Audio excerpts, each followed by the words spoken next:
Jaya Radha Madhava Kunja Bihari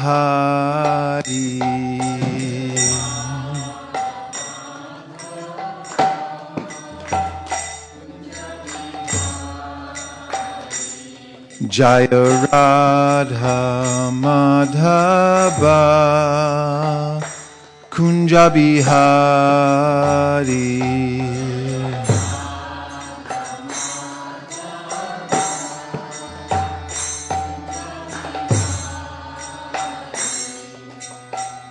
Gopi Jana Vallabha Girivaradhari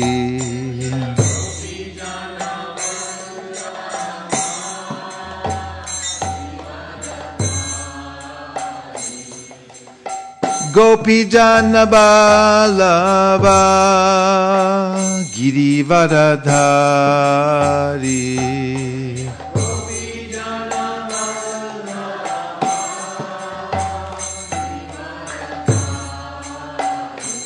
Yashodanandana Vrajajanaranjana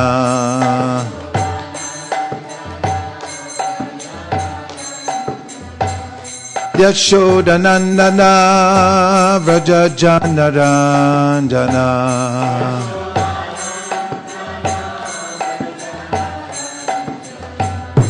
Yashodanandana Vrajajanaranjana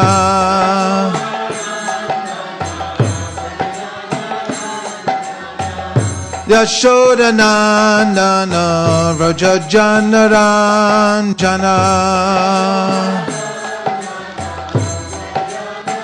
Yamunatira Vanachari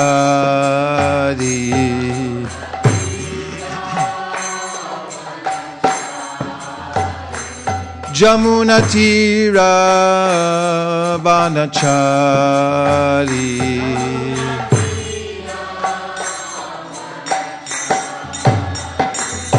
Jaya Radha Madhava Kunda Bihari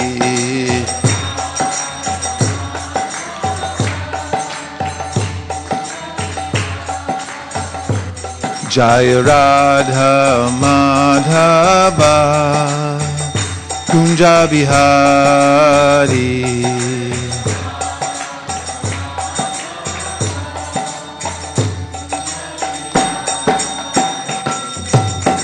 Gopi Jana Vallabha Girivaradhari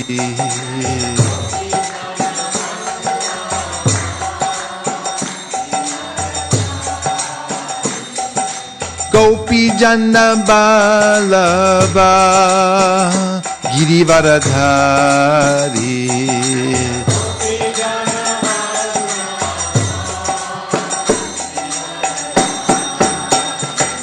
Nandana Vrajajanaranjana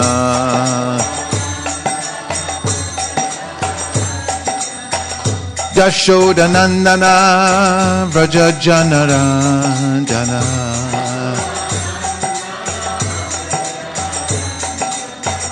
Yashodanandana Vrajajanaranjana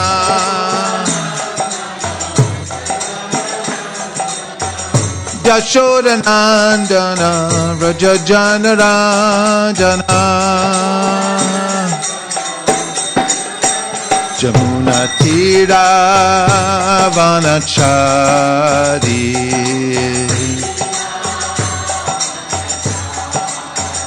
Jamunatira Vanachari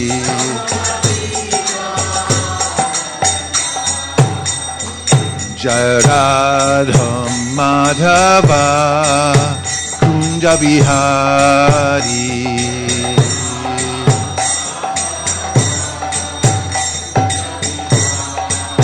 Jaya Radha Madhava Kunja Bihari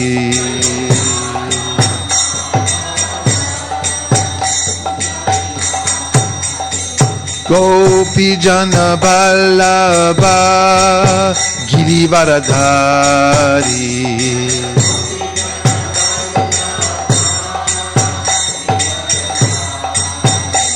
Gopi Jana Vallabha Girivaradhari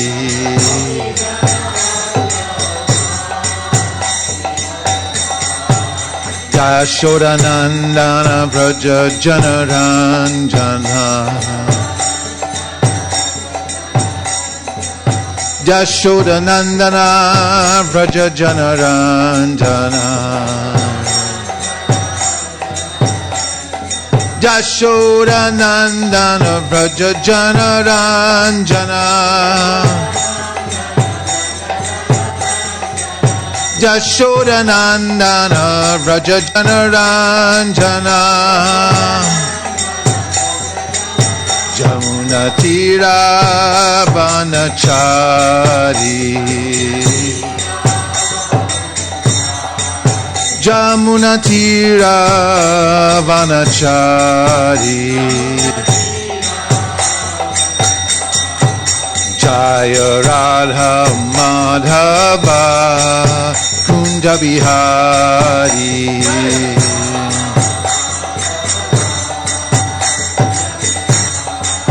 Jaya Radha Madhava Kunja Bihari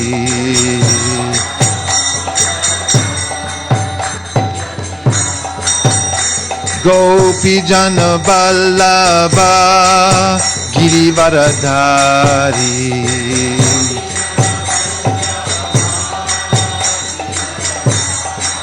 Yashodanandana Vraja Janaranjana Jamuna Tira Vanachari Jaya Radha Madhava Kunja Bihari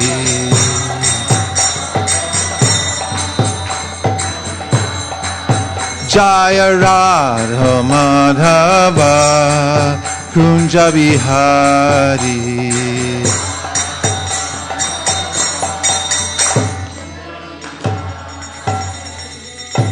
Jayam Vishnupad Paramahamsa Parivrajikacharya Stotar Shishimad Abhay Charana Ravinda Bhaktivedanta Swami Maharaj Srila Prabhupada Ki Jai Jayam Vishnupad Paramahamsa Parivrajikacharya Stotar Shishimad Srila Bhakti Siddhanta Saraswati Goswami Maharaj Ki Jai Ananta Gaudiya Vaishnavini Ki Jai Namacharya Srila Haridas Thakur Ki Jai Prem Goho Shri Krishna Chaitanya Prabhu Nityananda Sri Advaita Gadadhar Shivasari Gaur Bhaktivinoda Ki Jai Shri Shri Radha Krishna Gokopina Shamakund Radhakund Giri Govardhan Ki Shri Vrindavan Dham Ki Shri Mayapur Navadip Dham Ki Shri Jagannath Puri Ki Shri Ayodhya Dham Ki Tulsi Devi Bhakti Devi Ki Jamuna Mai Ganga Mai Ki All glories to assembled devotees All glories to assembled devotees All glories to assembled devotees Go Premanande Nitai Gaura Hari Bol Hari Bol Hari Bol Nitai Gaura Hari Bol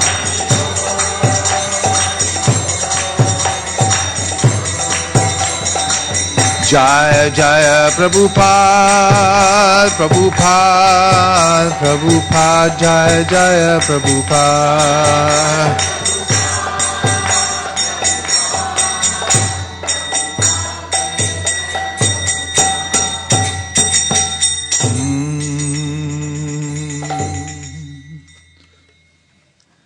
Om Ajnanatimirandasya Jnananjana Shalakaya Chakshurun Militam Dena Tasmai Shri Gurave Namaha Shri Chaitanya Manobhishtam Stapitam Yena Bhutale Swayam Rupa Kadamayam Dadati Swapadantikam Vandeham Sri Guru Sri Yuta Parakamalam Sri Gurun Vaishnavamscha Sri Rupam Sagrajatam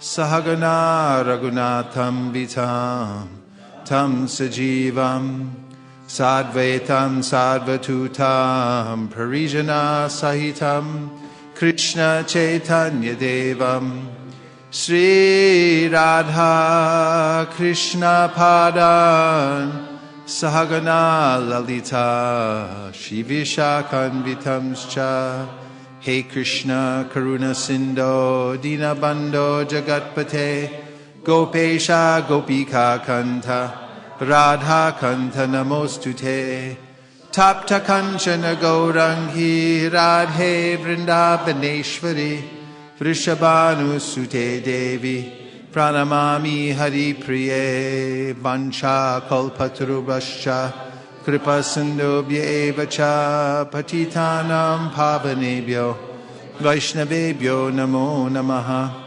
Jaya Shri Krishna Chaitanya Prabhu Nityananda Sri Advaita Gadadhara Srivasadi Gaura Bhakta Vrinda Hare Krishna Krishna Krishna Hare Hare Hare Rama Rama Rama Hare Hare Go Premanande Haribo. I need a separate table for some books, please. We're continuing our ongoing discussion about strong sadhana because it's something that we can do something about.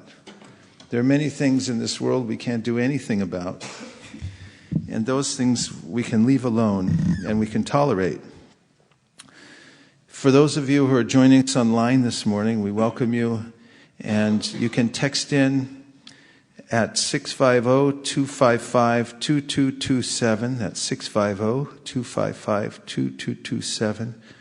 The operators are standing by to take your calls, your texts. So please participate in the class. Also, you'll notice on the website a number that you can dial in so you can speak to the members of this assembly live through the conference call and the telephone. It's easy. And we'd love to hear from you.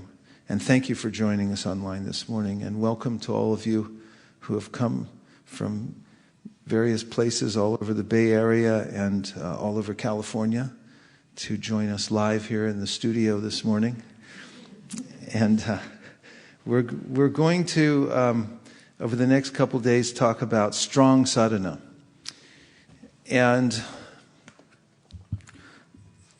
just on Wednesday night, we talked a little bit about some of the qualities of sadhana as an introduction to the topic, and one of them as a review was pashanera reka, strictness in practice. And this pashanera reka refers to lines in stone. The definition of strict is tighten, draw tight. When a musical group practices a lot and then they make a good performance afterwards, the members of the band will come together and say, that was tight. Or others will say, that was tight. Tight performance. Otherwise, without practice, they may be sloppy. Of course, people may be so intoxicated they don't notice. But generally, those who are connoisseurs of music will notice that someone has practiced or not practiced. One of the great violinists of the world I mentioned the other day, Joshua Hevitz, says that if I don't practice one day, I notice it. If I don't practice 2 days, then my teacher notices it. And if I don't practice 3 days, then everybody notices it. And practice, for those who are serious about a discipline, is a daily affair. And one begins to notice whether or not one is tight or not.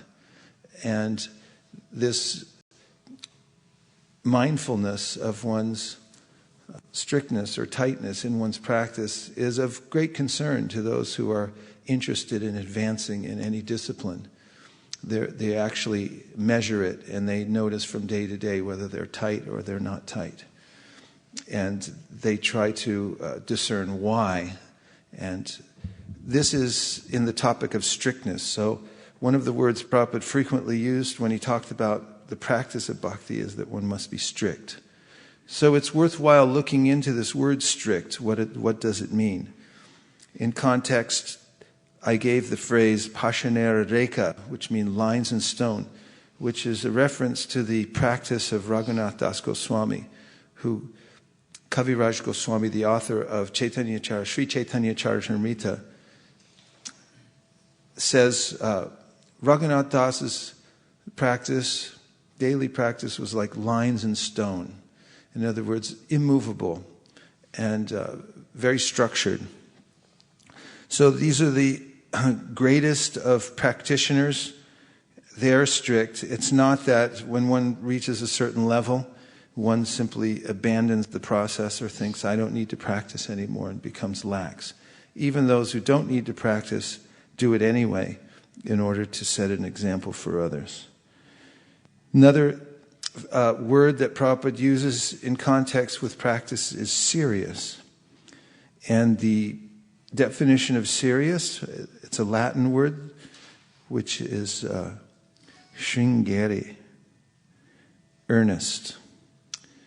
Earnestness, demanding, seriousness is defined in the dictionary as demanding careful application. Demanding careful application. Demanding careful application. Those three words in and of themselves form a sutra which we can benefit from thinking about.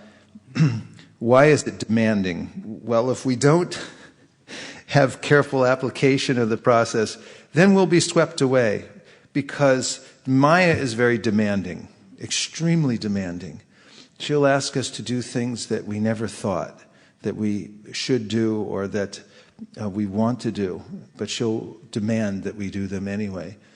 And in his book, The Art of the Start, the great entrepreneur Guy Kawasaki, who was one of the founders of Apple, talks about how in forming a corporation, one must frame or be framed.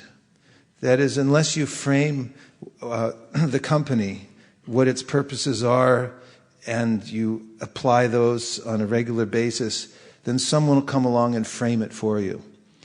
In fact, in the founding of Apple, that there was great struggle in the beginning, because although Steve Jobs, Steve Wozniak, and a bunch of other hippie kids started off the Apple Corporation, there was a way in which when they had a modicum of success, others, corporate types, came in and started taking the company a different way, and there was great internal struggle. There's always great internal struggle. Everyone wants to define or redefine whatever you're doing, and therefore you must, on a regular daily basis, frame what you're doing and understand how serious it is, and be demanding of the application of your purpose. This is seriousness. Also, seriousness means substantial in terms of size, number, or quality. Substantial in terms of size, number, or quality. So this is another meaning of serious. So someone, that's a serious practice. Why? Because he's doing it a lot. He's doing it all the time. There's enough there that you can see that the person's serious about it. They're consumed by it. That they're exhibiting their purpose in life because the quality of it is so good. It's serious. So you can see seriousness in a person if the size, the number, or the quality is apparent. And also we mentioned that in the Bhagavatam, first canto, second chapter, 12th verse, there's a mention of thoughtfulness that comes into one's practice as an extension of earnestness, which is an aspect of seriousness, earnestness, that one must be thoughtful in one's practice. And finally, sincerity. So these three words, strict, serious, and sincere, everyone say? Yeah. And sincere is from Latin, means clean or pure. From san, without, cere, wax. Without wax, because early on in the cultivation of the quarries in which marble was being taken, the most valuable marble was that white marble with no lines. And those mining the marble soon discovered a way to erase the lines by chiseling them out and then filling them with wax, and therefore getting a little bit more for the cheaper marble. However, that didn't last, because after using the marble and on a hot day, the wax melted and then the lines became apparent again. So in sincerity, there's a way in which what you see is what you get. It's free from pretense or deceit. Free from pretense or deceit, proceeding from genuine feelings. So be who you are. Don't try to do or pretend. Don't try to pretend that you're something that you're not. Be sincere. Start from the level that you're at now and apply what you can apply now. Don't cheat. Don't present yourself as more than you are. It won't help. Just be sincere. Be where you're at. And actually, there's a way in which people come to the rescue. If you simply admit the level that you're at, that you're on, and practice as diligently as possible from that level, people will appreciate and they'll come to help you. If you practice to deceive and present yourself as more than you are, then people will either they'll realize that you're cheating, or they'll think, oh, he doesn't need my help because he's already so advanced. So be sincere. And we also talked about how Krishna responds to sincerity. It's the most valuable substance in the universe. You can't buy it at Gulab Singh and Chandi Chowk, even though he sells little bottles of essential oil for as much as $20,000. If you go in and you ask for one drop of pure sincerity, he won't be able to deliver, even if you give him $1 million. That is something that is so valuable because it comes from oneself, one's own inner determination that I'm going to bare my soul to the Lord and to the devotees, to my spiritual master, and I'm going to practice at the level I'm at as diligently, as strictly, as seriously as possible. And I'll go on, even though I'm incapable at this point of doing much. I'll do what I can. There's much that can be said about sincerity, but in one sense it's intuitive and becomes self-evident when one makes the decision within oneself that I'm going to practice Krishna consciousness. I'm going to surrender to Krishna, even though I can't do it. I'm going to surrender. And in that very instant, Krishna comes to the rescue because he's eternally attentive to the soul's attitude of surrender. And when that attitude makes its appearance, even the slightest glimmer, then Krishna responds because he knows what's best for the soul and he's always looking for that reciprocation. The opposite is described in the Shastra, that the living entity has turned his face away from the Lord and is in an adverse situation. Asmritihi. His intelligence is contrary to his best interest. And he looks away from the Lord. He doesn't turn with sincere feeling and say, I'm going to surrender, come hell or high water, even though at this point it's very difficult for me. So Gajendra mentions this in his prayers, that the Lord is never inattentive. This is of great consolation to the practitioner, that as soon as I decide sincerely to turn my attention towards Krishna, He's there. There's no gap. He's there eternally. He's there perfectly, always with a complete willingness to assist us. In fact, as Prabhupada mentions in the verse Shrinvatam Swakata Krishna, verse 17 in the second chapter of the first canto, Krishna wants us to come back to Godhead far more than we want to come back to Godhead. This is apparent in the story of Gopakumar, by the way, in the Brihat Bhagavatamrita, that when Gopakumar visits Vaikuntha in a circuitous way on his way to Goloka Vrindavan, he meets Lord Narayan. And Lord Narayan says, I've been waiting for you for so long, life after life. I was wondering, when were you going to turn your attention towards me? And then he said, I thought in this life, surely he'll take to devotional service. Surely he'll try to surrender. But you didn't. And you went on and on and on. He said, finally, I had enough.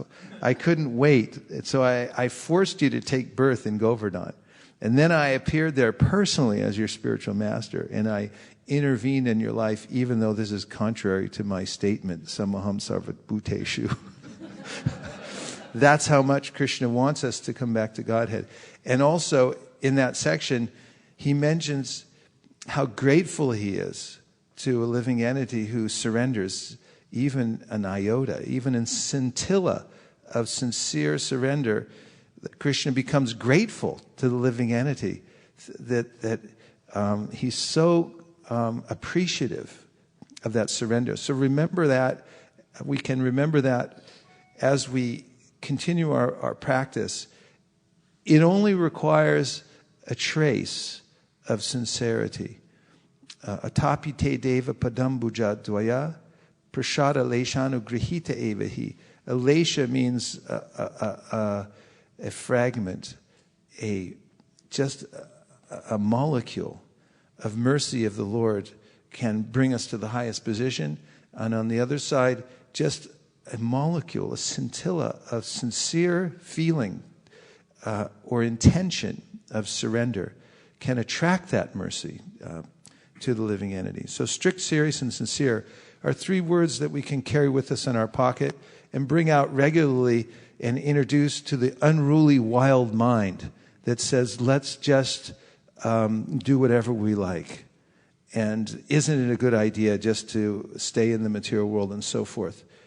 And no, strict, serious, and sincere practice brings the greatest profit and benefit and happiness to the soul. The opposite brings ruination. It brings the loss of freedom. There are so many downsides to following the unruly, undisciplined mind that one could write volumes about it. And volumes have been written about it by the great Vaishnavas, talking about how following the mind has caused them untold misery and how dangerous it is to simply comply with the whimsical impulses of the mind or the senses, which have their own brains, according to Bill, what is his name? Not Bill Moyer. Who's the one who does all these documentaries on PBS? Bill Moyers? Yeah. The gastric brain, the digestive system has almost as many nerve endings as your brain does. That means that your stomach, your intestines, your tongue, your esophagus have a mind of their own. So watch out. If you don't take higher dictation, they have an idea, they have a plan, which is to go on eating whatever they like. Ramananda.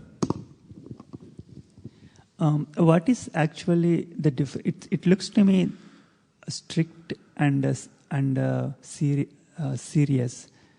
They both appear to be the same.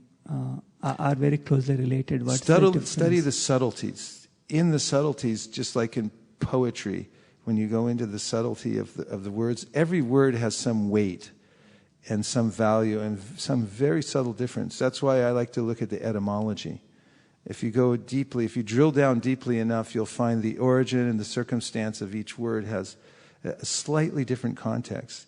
And in that, your mind can find a little bit of ananda in the variety. And then you can appreciate it, the differences. So in these cases, strictness is defined as to tighten. And even the word itself has a kind of onomatopoeic quality to it. Strict.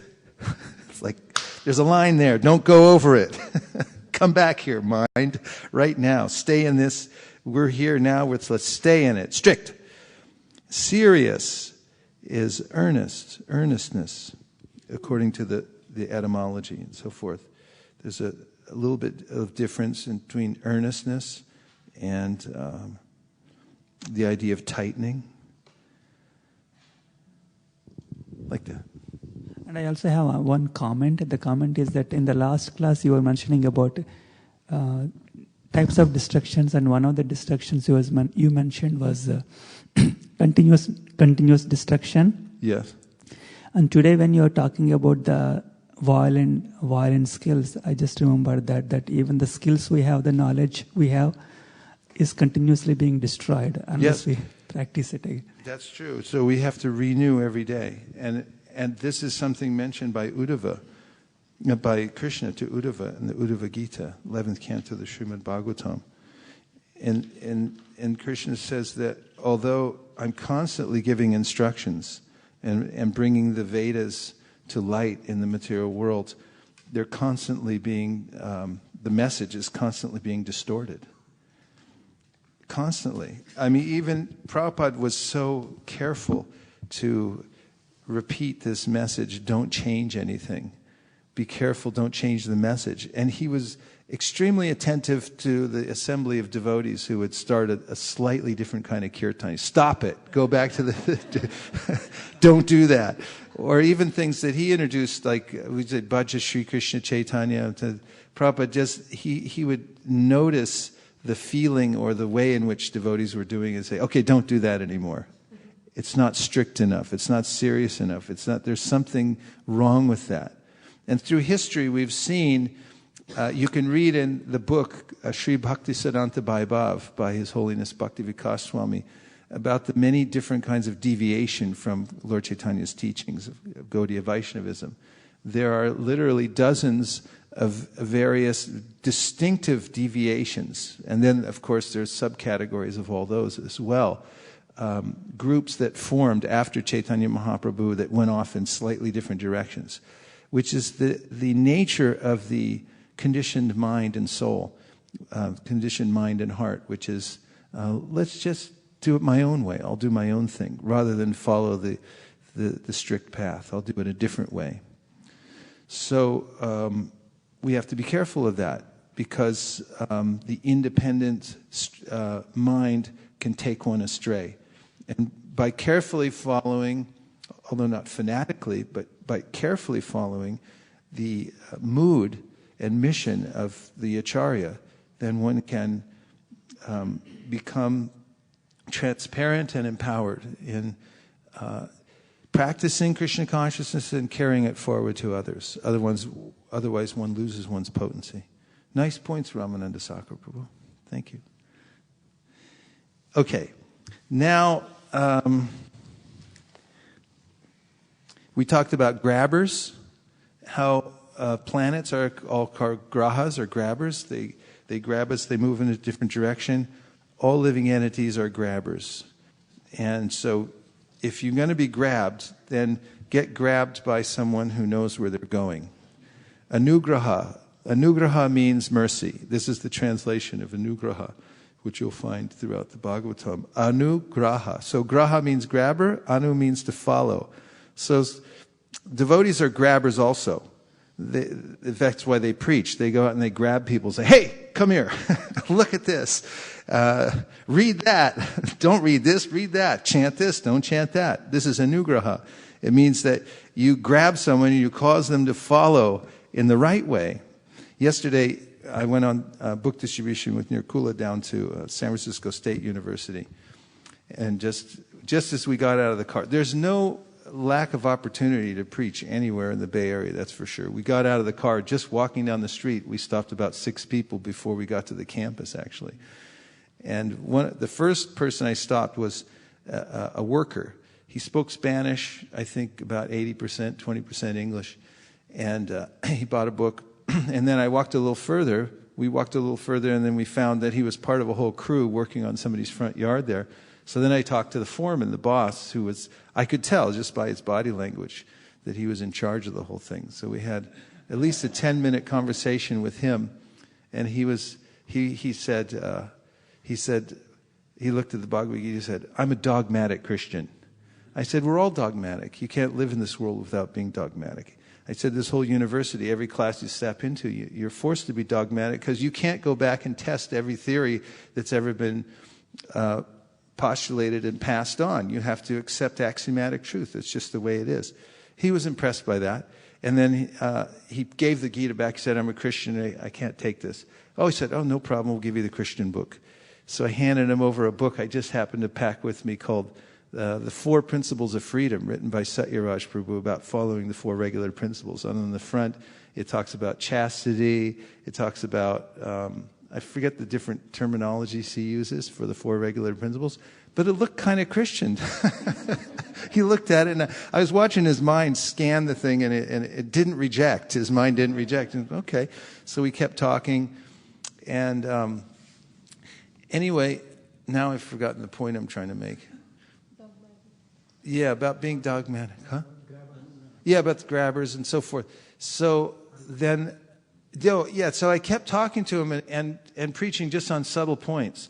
Like one point he made was that he said he was trying to get his nephew to be a Christian, but his nephew was a seeker, and he said he's open to everything. And he told his nephew, he said, you know, you can't be open to everything. In the beginning, maybe, he said, but at some point, it's just like you have to get married, and then there's only one woman in your life. And then and I said, yeah, but that doesn't mean that all other women become irrelevant after that. Doesn't mean you don't talk to any other women, right? Because I was making the point, it's like, you can also read this book, because, so after about 10 minutes of this back and forth, he decided to give a donation very spontaneously. And then he said, but I want that book. And he wanted the Gita back, even though I took it away from him, you know. So this is anugraha. It's, through just presenting what I've heard from Prabhupada and from, in other ways that present just tit for tat, his intelligence got attracted, and he actually spontaneously gave a donation, and he wanted the book back, even though his mind rejected it. This is anugraha. We grabbed him and caused him to follow. And then of course, Srila Prabhupada will take it from there. He takes the book home and starts looking at the pictures and things like that. That's going to grab somewhere, anugraha. So beware of grabbers. In your life, everyone's going to try to grab you. In fact, have you ever noticed when you have a cold, everyone will tell you, everyone's a doctor? Someone was telling me this in Govardhan. Said, notice that the one profession everyone wants to be a doctor. Just notice, because every time you get sick, everyone will tell you how to get better. And they'll all have their own cure. It's like everyone has this tendency. So notice it. And be aware of the fact that everyone's grabbing you in a certain direction, and be selective and who the grabbers are. Kuranath Prabhu. I was just reading in the last chapter of the first canto when Maharaj Parikshit went to the bank of the river and all the sages came there. And Srila Prabhupada says in the purport that just like different doctors have different remedies, similarly, all the different sages have different prescriptions for spiritual life. But then Shukadev Goswami came and everyone recognized that he was meant to recite the Bhagavatam. Perfect. Yes. We have a text that's just come in. You can text in at 650-255-2227. And this is from Shamarupa Das, Sacramento. Jai. And he asks that how to avoid being hard-hearted while trying to be strict at the same time. How to avoid being hard-hearted while being strict at the same time.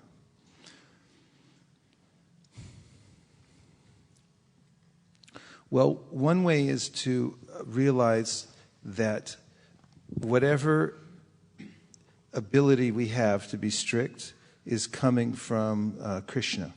And I'd like a Bhagavad Gita if I could. Because I read something the other day that I think, oh, here's one. Thank you. That really attracted my attention regarding practice. And this is in the 12th chapter where Krishna is talking about the process of devotional service. And he tells in text 6 and 7 that those who worship me, giving up all their activities unto me and being devoted to me without deviation, that's strictness. Engaged in devotional service and always meditated upon me, that's strictness. Having fixed their minds upon me, O son of Pritha, for them I am the swift deliverer from the ocean of birth and death. So the last clause is that for them I am the swift deliverer from the ocean of birth and death.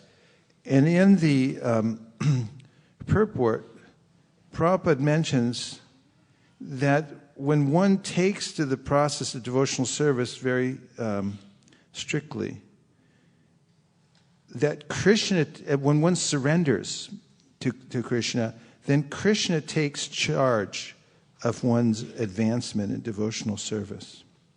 Let me see if I can find the exact.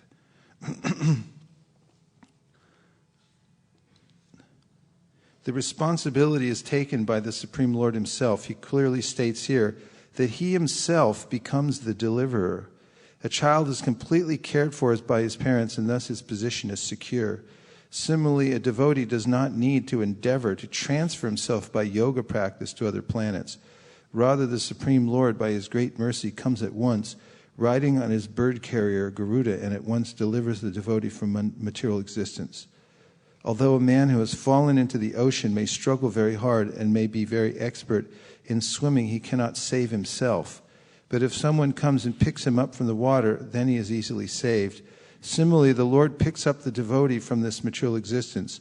One simply has to practice the easy process of Krishna consciousness and fully engage himself in devotional service.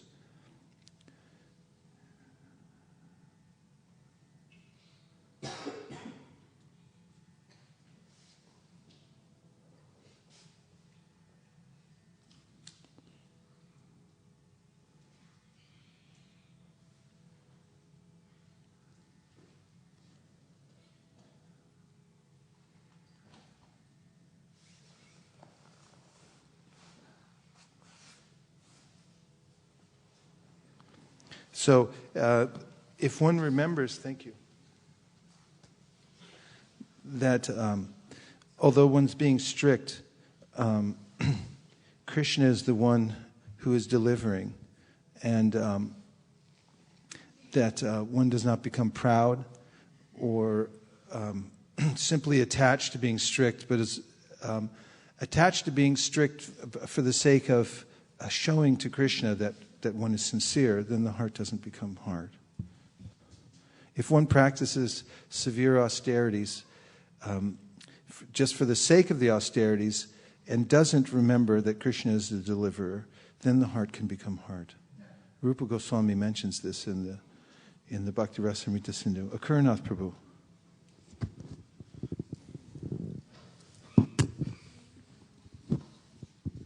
I've been hearing a lot of devotees talking lately. There's always these fads that come by and stuff like that. But a lot of devotees are talking that, the Raganuga bhakti that's practiced in the spontaneously in Vrindavan and so forth, that it's not characterized by, strict observances of regulative principles, but it's spontaneous, that it's motivated by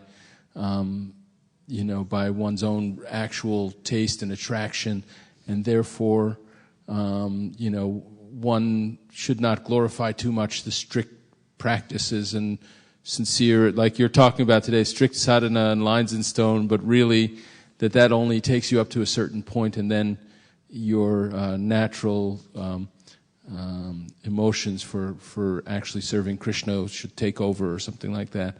It's always kind of rubs me the wrong way when I hear devotees talking like that, because I think that they're not, they're really inviting themselves to give up their strict practices. But I wanted your kind of comment on that. Well, Raghunath Das Goswami is our Prayojana Acharya, and his practice was like lines in stone. So we can take help from that. And also Srinivas Acharya talked about the 6 Goswamis of Vrindavan, Sankhya Purvaka Nama Gana Natibi. Very clearly he talks about how they counted everything. They're very strict about counting how many rounds they did and so forth. And there's a paradox in that, because of the nature of the internal potency of the Lord, that strictness keeps one close to that internal potency as one practices. And there's a natural spontaneity. Obviously, it can't be legislated. Otherwise, how is it spontaneous? But it grows naturally from the sincere heart of a person who's joyfully practicing devotional service. And that comes as one rises above the material modes of material nature. Mam cha yo vyabhicharena bhakti yogena sevate sagunan samatitya tan brahma bhuyaya kalpate. One who engages in devotional service in all circumstances. How are you going to do that without being strict? Otherwise, the mind will intervene and take you somewhere else. If you give it an inch, it will take a mile. Sorry for the cliche. But one who rises above the material nature, he's free. He's free to act spontaneously in devotional service and is no longer under the dictates of the 3 modes of material nature. Yeah. I just had another comment about lines in stone because I like it so much. And there's even an English expression that, something is etched in stone, like when you're trying to get a date for a meeting or something like that, and people say, well, it's, we can pencil it in, but later let's get it etched in stone or let's get it in concrete or something like that. But I was thinking that lines in stone, it has two meanings. One is that, once it's down in stone, you can't change it. Like you can't erase it and put it somewhere else. It's been etched in stone. But another meaning is that if you do something on stone over and over again, even though it's imperceptible, like if you take a piece of stone and you rub it every day just along one particular direction, that after some time there'll be an indentation and you can actually wear a groove in it. And that, by actually regular practice, one can become, very, very, one can develop a very, very strong habit that way. Nice. Actually, one's sincere devotional service attracts the attention of Krishna, who extends himself to the devotee in such a way that one's devotional service becomes more spontaneous. So it's not that we can force the issue. It's we follow the process of devotional service, and Krishna extends himself as he wishes. It's up to him. Nayamatma prabhachanena labhyo na medaya na bahuna shutena yami vaisha vrinute tena labhyas tashaisha esha vrivinute tena tanum swam. Krishna shows himself to those whom he chooses. It's not a matter of some rote or formula or something like that. But at the same time, one who's sincerely practicing and following the spiritual master, there's a way in which that attracts Krishna's attention. And he helps the devotee to advance in devotional service. So we're going to move on. Yes, one last comment.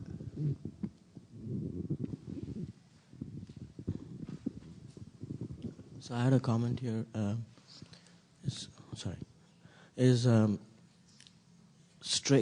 Strict and sincereness. If you're practicing something that way, you have pure goals there, right? Maybe as part of that, it could be perceived by someone because you have set goals and set, sincerity, that it could be perceived that you are hard-hearted. So is it just a perception difference, or you know what I mean? Like, is there a difference in perception? What do you mean by hard-hearted?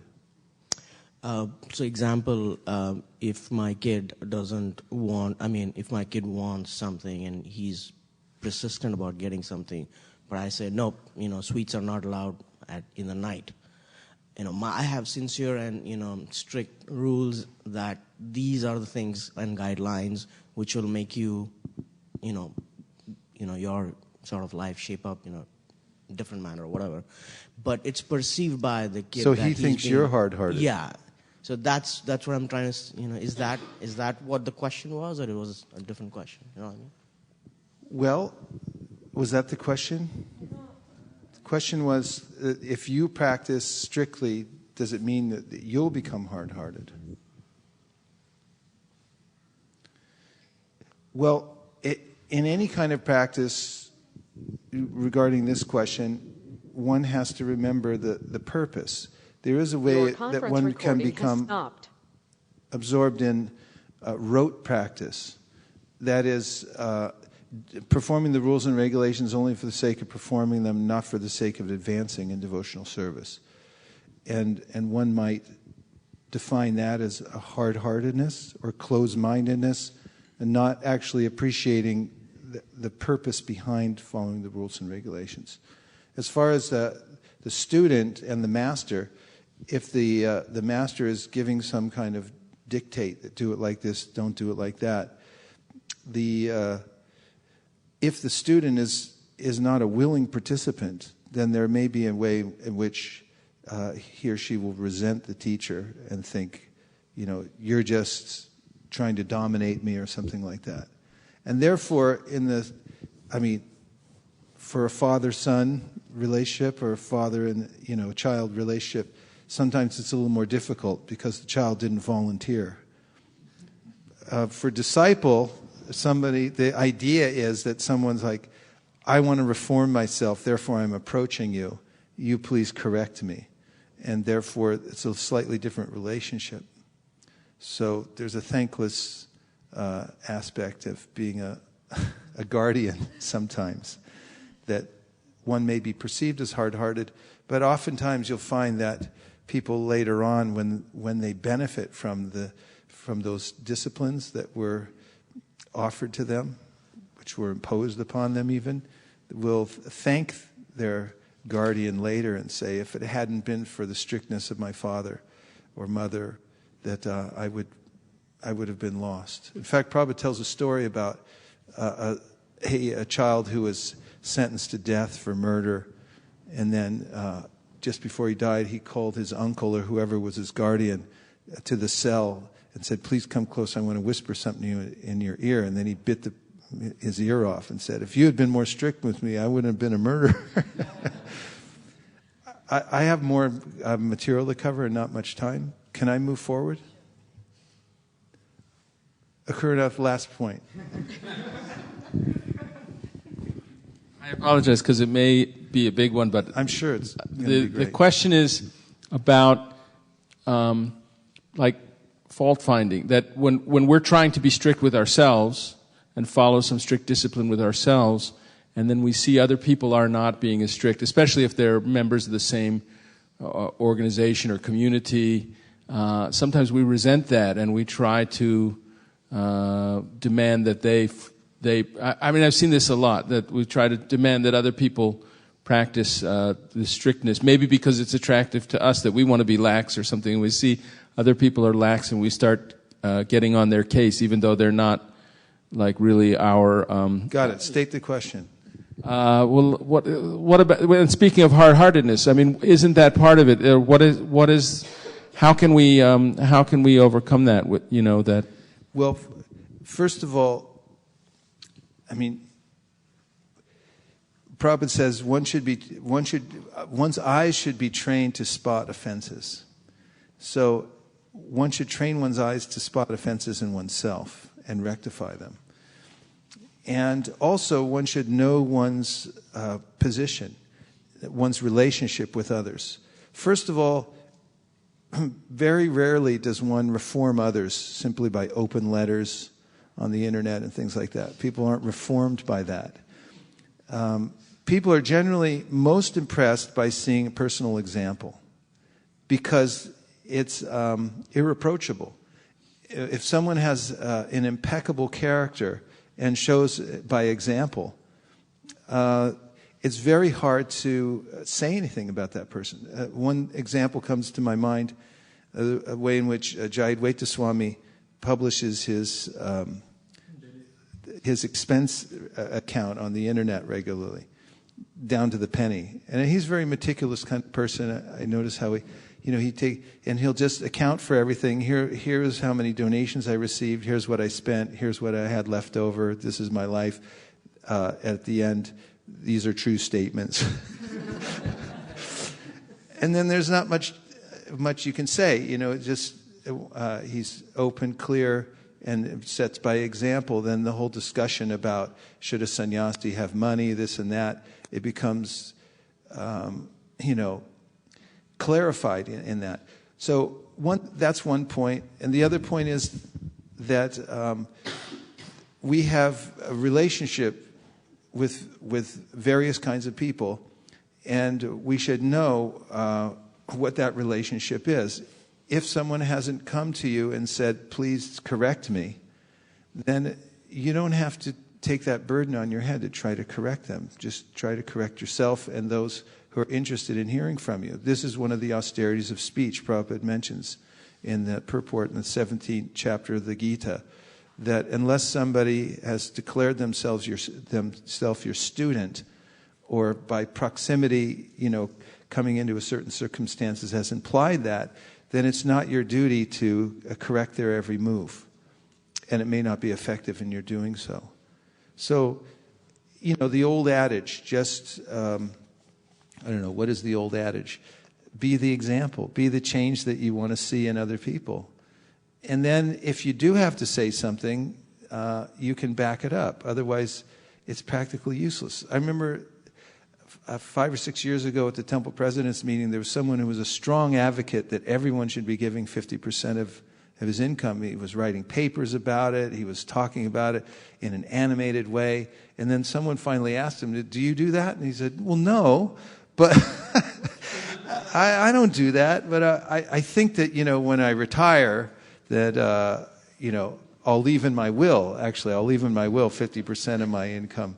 And then everyone just sort of, no one said anything, but everyone kind of looked around like, well, there went the strength of his, argument. So just do it yourself. Where on the other hand, if he had published his financials and said 50% is going to the such and such temple or whatever, he wouldn't have had to say anything at all.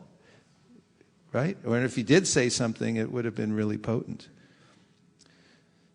So, there's a lot. It is a big topic and it's important. I want to say a few more things about practice. So, introspection is important in practice. Otherwise, practice can become routine. And we don't want routine practice. We want introspective, vital practice. So, one thing is to remember that Krishna is watching. And that Krishna is fulfilling all our desires also. And what do you want? That's an introspective question. What do you want? And whoever stops to actually ask themselves that question and answer it clearly, well, the answer is the person who's very progressive in life does that. But if you stop anyone on the street and say, what do you really want? A myriad of images might come into their mind and impressions randomly, things that they've been thinking about. But to pinpoint their actual goal in life or things that will be really good for them, they may have not clearly thought about it. So in our practice, understanding that Krishna is a touchstone, and as we just read in the Brahma Samhita, Brahma was given a mantra. And Saraswati said, this mantra will fulfill all your desires. So how about that? How about that?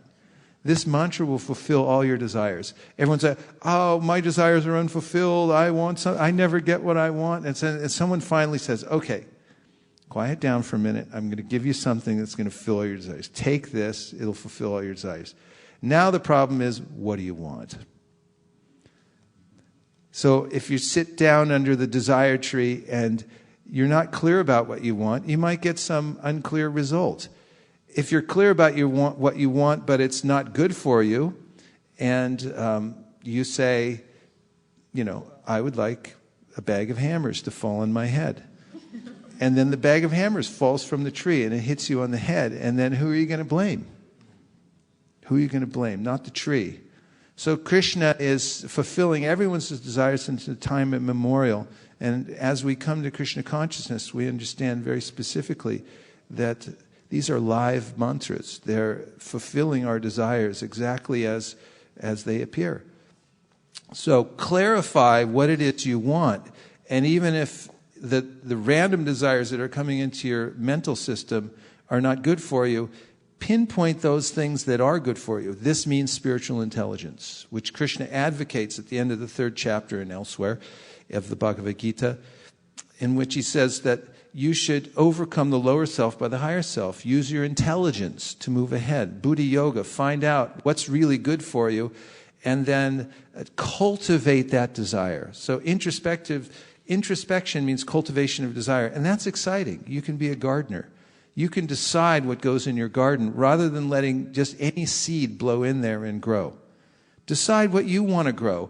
Get rid of the things that you don't want. You can do that. That's your prerogative as a human being, given some freedom in this lifetime as a soul. That's the freedom you have to cultivate your garden the way you want it to be. So be introspective and understand that you have such power to improve yourself through selective gardening. Pull out the weeds, only plant the seeds that you want to see grow.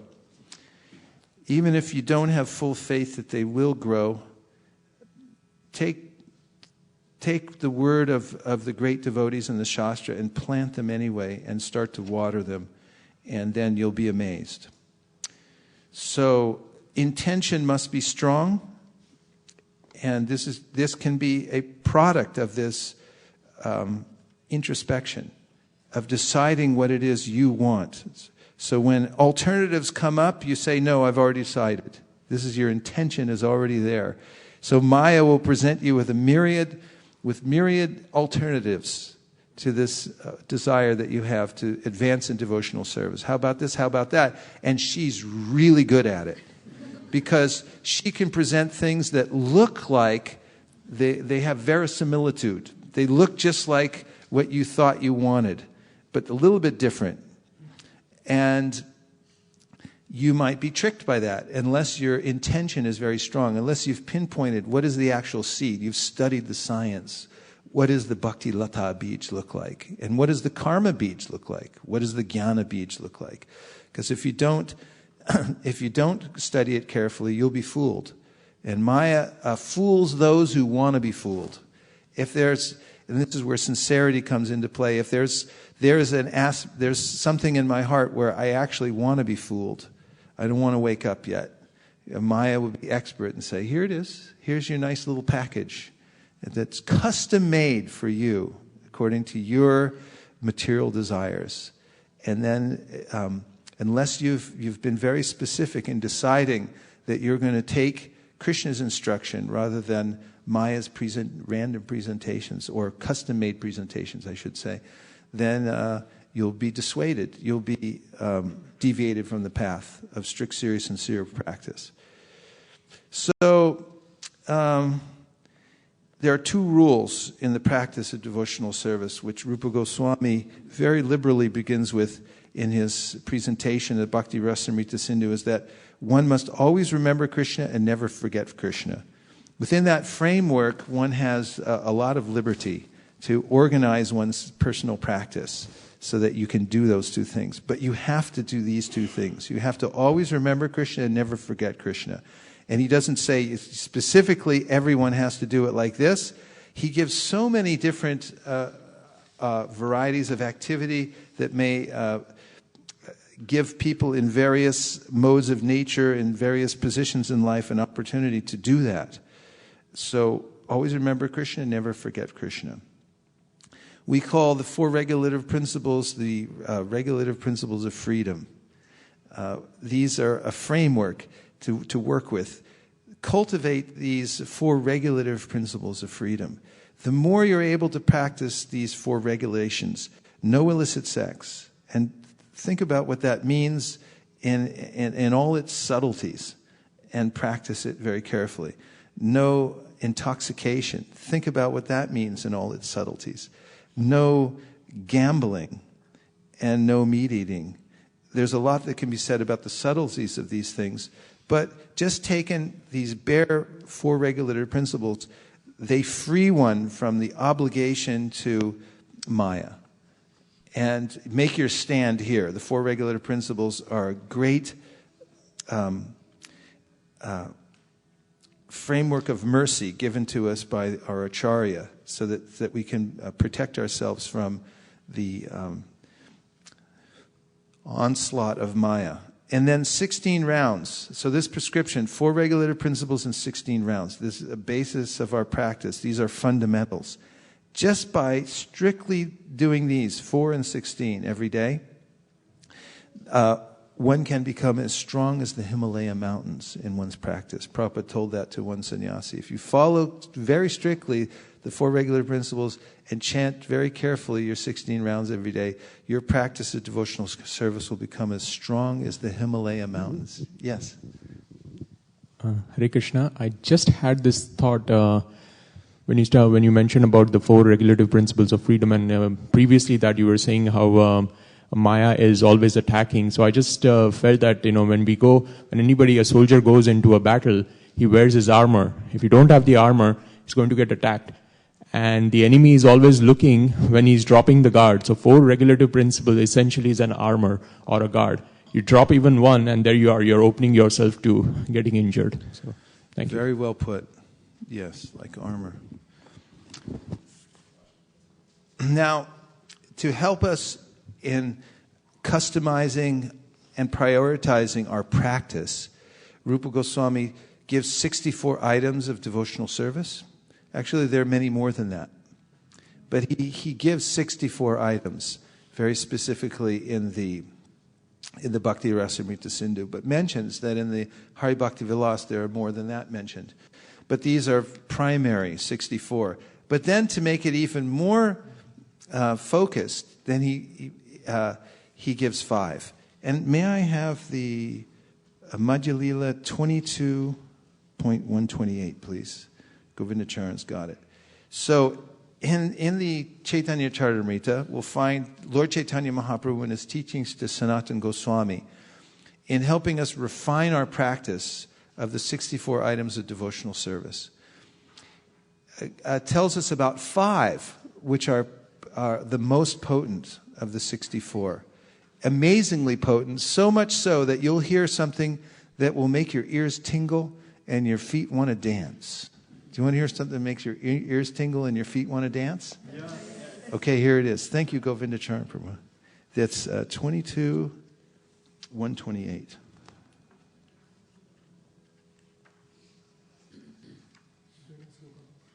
Perfect. Okay, thank you very much. So, here's a shloka, and I'll read a few, and I'll tell you when I'm going to get to the one that I felt will make your ears tingle and your feet want to dance. On 128, Sadhu Sangha Nam Kirtan Bhagavat Shravan Mathura Vas Sri Murtira Shraddhaya Sevana. So these are 5. One should associate with devotees, chant the holy name of the Lord, hear Srimad Bhagavatam, reside at Mathura, and worship the deity with faith and veneration. These 5 limbs of devotional service are the best of all. Even a slight performance of these 5 awakens love for Krishna. With love and full faith, one should worship the lotus feet of the deity. One should taste the meaning of Srimad Bhagavatam in the association of pure devotees, and one should associate with the devotees who are more advanced than oneself and who are endowed with a similar type of affection for the Lord. One should congregationally chant the holy name of the Lord and reside in Vrindavan. Here it is. Are you ready? Yes. Brace yourselves. The power of these 5 is very wonderful and difficult to understand.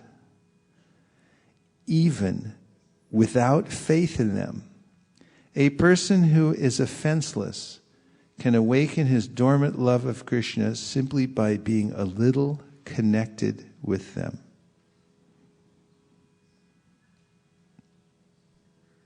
Even without faith.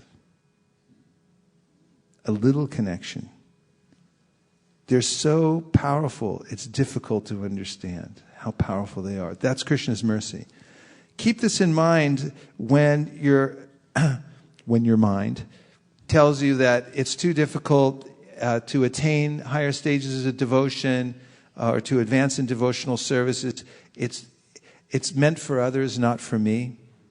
That how can I do this? My circumstances are so convoluted. There's so many combinations and permutations. No one can understand my situation. It's so problematic. Keep this in mind. I'll read it one more time. The power of these 5 principles is very wonderful and difficult to understand. Even without faith in them, a person who is offenseless can awaken his dormant love of Krishna simply by being a little connected with them. Akurnath Prabhu. There are so many devotees who are very dedicated and faithful devotees and still have trouble giving up offenses. How can we understand that a faithless person can be offenseless? It's connected to sincerity. Don't be resentful of the fact that you're not making the kind of advancement that you thought you'd make. Because there's a lot of different reasons why you may not make the kind of advancement you thought you'd make. But don't resent it. It's a state of heart, non-resentfulness, which is kind of an offenselessness, which is that feeling that Krishna is in charge of this. Krishna is in charge of this. It is a little paradoxical because that requires faith. You say you don't have faith.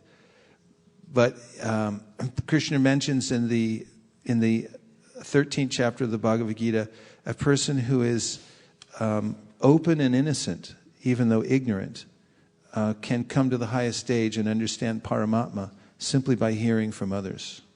So there's a certain quality there.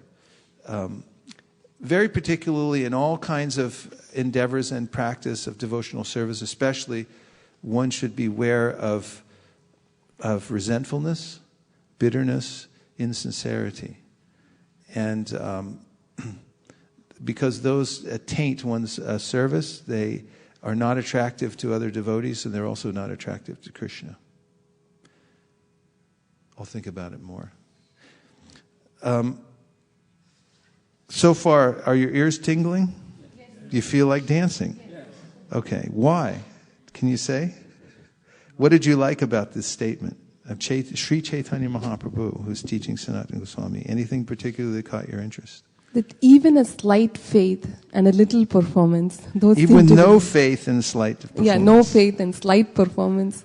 You like that gives more confidence. Yeah. So the mind generally, there's a way in which the mind will be all or nothing. That if I can't make it all, I won't do anything. But remember, a slight connection. Sudeep? What I really liked it was difficult to understand. That gave me a lot of solace because I'm really not understanding this, and it's clearly stated it's difficult to understand. Don't bother about understanding. Just keep following. So that gives me a lot of solace. That's good. Solace is good. You need solace to continue your practice. Solace in your practice. Kurna. It's exciting because it makes it seem like it's possible. Even in the Nectar of Devotion, I think there's a statement that these 5 practices, even a neophyte can get a taste of real ecstasy by practicing these. There it is. Yes. And a text has come in. And those of you who are online, we thank you for joining the class. 650-255-2227 is the number to text in. We have operators standing by to take your calls. This is Jim Prabhu from San Diego. Hare Krishna, Bhakti Jim. And he says that, Hare Krishna Gurudev, I'm so glad to hear about the 5 things. I don't think I can keep track of 64. But knowing I don't even need faith to awaken Krishna's love, I'm glad all I need is sincerity. Hare Krishna. Sounds like a very faithful devotee. Okay, so moving on. Chaitanya Mahaprabhu says, when one is firmly fixed in devotional service, whether he executes one or many processes of devotional service, the waves of love of Godhead will awaken. They're waves waiting to wash in. There are many devotees who execute only one of the 9 processes of devotional service. Nonetheless, they get ultimate success. Devotees like Maharaj Ambarish execute all 9 items, and they also get ultimate success.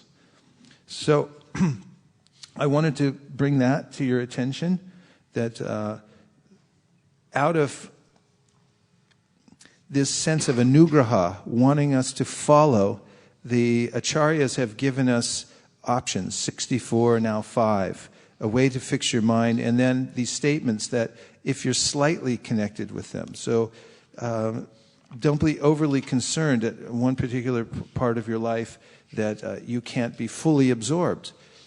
Be slightly connected and always stay alive, always remembering Krishna and never forgetting him by being slightly connected at least. Now, there are aspects of practice which are important, elements of practice which can be very helpful. And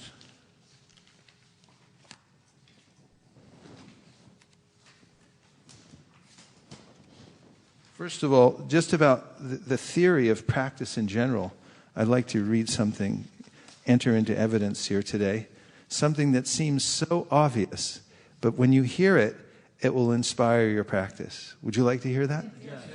I'd like to hear it again. I just wrote it down, but this is the law of practice. The logarithm of the reaction time for a particular task decreases linearly with the logarithm of the number of practice trials taken. To summarize, practice improves performance. I'll say it again. The logarithm of the reaction time for a particular task decreases linearly with the logarithm of the number of practice trials taken. You like that? I like it too much. This is for the mind. It's medicine for the mind to remember your daily practice. Practice works. Practice works. And as you practice, your performance will improve, period. That's just the way things work. So practice a lot, or as much as you possibly can, because in discipline there are such great rewards. We can't even measure them because they're synergistic. They enter into different elements and that they become more productive than we can even imagine.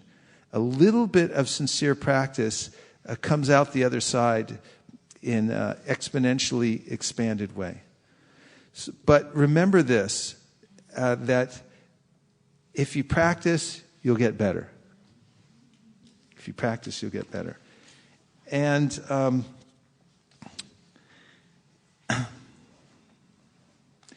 a few other elements of practice in general. It's dependent on your choice, which is a nice way to express yourself, your freedom. You get to make a choice. What is the choice? Do you want to do those things that are life-enhancing or reactive? You have a choice to do things that are life-enhancing or reactive. You can choose what you practice, and then you don't simply have to react to the things that happen to you. And whatever you focus on increases in your life. Second, principles of practice is that you should have a strong purpose. And this is very important, and you'll see throughout Prabhupada's purports, especially if you do a Veda-based search for Vishwanath Chakravarti Thakur, you'll notice that dozens of times Prabhupada quotes Vishwanath Chakravarti Thakur in relationship to his commentary on the Bhagavad Gita verse Vyavasayatmika Buddhir, Ekeha Kurunandana, which means that one should steadfastly and one-pointedly focus on serving the Lord.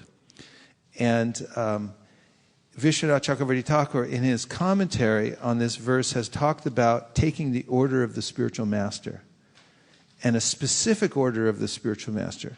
Some time ago, Priya Kishori gave me a placard that she made by hand that I have up on my wall. It's from a letter Srila Prabhupada wrote to one of his disciples, telling this disciple, not to deviate his mind even for an instant from the service of distributing books, to increasing the book distribution. Very specific instruction. Don't deviate your mind even for an instant from this service. If you can attach yourself to such an authorized instruction, a very specific instruction, there are many general instructions, but if you can get for yourself a very specific instruction, you may think, oh, that's very restrictive. No, it's not. It's actually, it frees you from obligations to all other kinds of things. Things meaning dictates of the mind, or even other service opportunities which may bewilder your mind as well. And you may specialize in this, and then from that your practice will expand. So get your purpose clear, and for devotees, very important to have a very specific instruction to follow, a very specific service, because your seva will save you. Beware of interference in your practice. As you practice, as you plant a garden, the weeds will come, I guarantee you. It always happens. When you start a business and you're successful, predatory marketers will come and set up shop right next to yours. I guarantee it. It always happens. It always will. It's the way the material world works. Don't think otherwise. Be ready for interference in your practice of devotional service. Doubts will come. Fears will hold you back. But here's a mantra. Do what you fear and watch it disappear. Approach those things with boldness and take them on, and you'll see that they disappear by the power of practice. Everything that you're doing now leaves a footprint. There's a legacy from your methodical practice in life. Try to always leave things better than you found them. And remember the power of synergy, as I mentioned before. Every discipline affects every other discipline in your life. Don't think I only let down in this area. It doesn't count. It counts. There's synergy. And every discipline that you take up, every practice that you take up will affect the other actions and aspects of your life. The law of consistency in practice, very nice word, very specific word, consistency. Small, consistent acts build great things. Simple sutra. Small, consistent acts. You may think it's insignificant, but if it's consistent, it will amount to something really great. Presence in practice. Remember the now is the only time you have, because your mind will deviate from the practice and say, well, what about yesterday? What about tomorrow? Forget it. Practice being in the present moment. Commitment, another specific word. Make a pact with your purpose. You've defined your purpose. Make a specific pact that I'm going to stick with my purpose no matter what. Be detached. Detachment is very powerful. It helps you to be objective.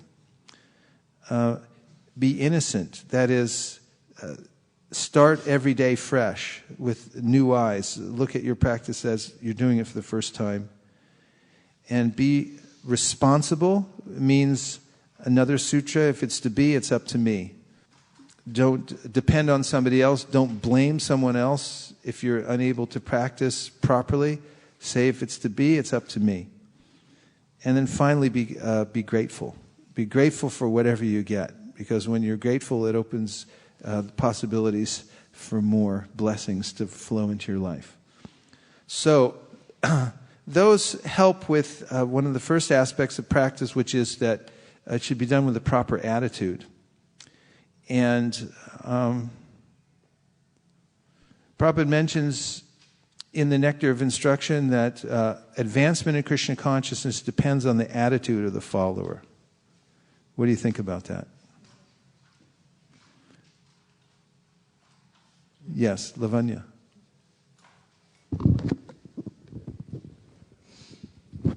Hare Krishna Guru Maharaj.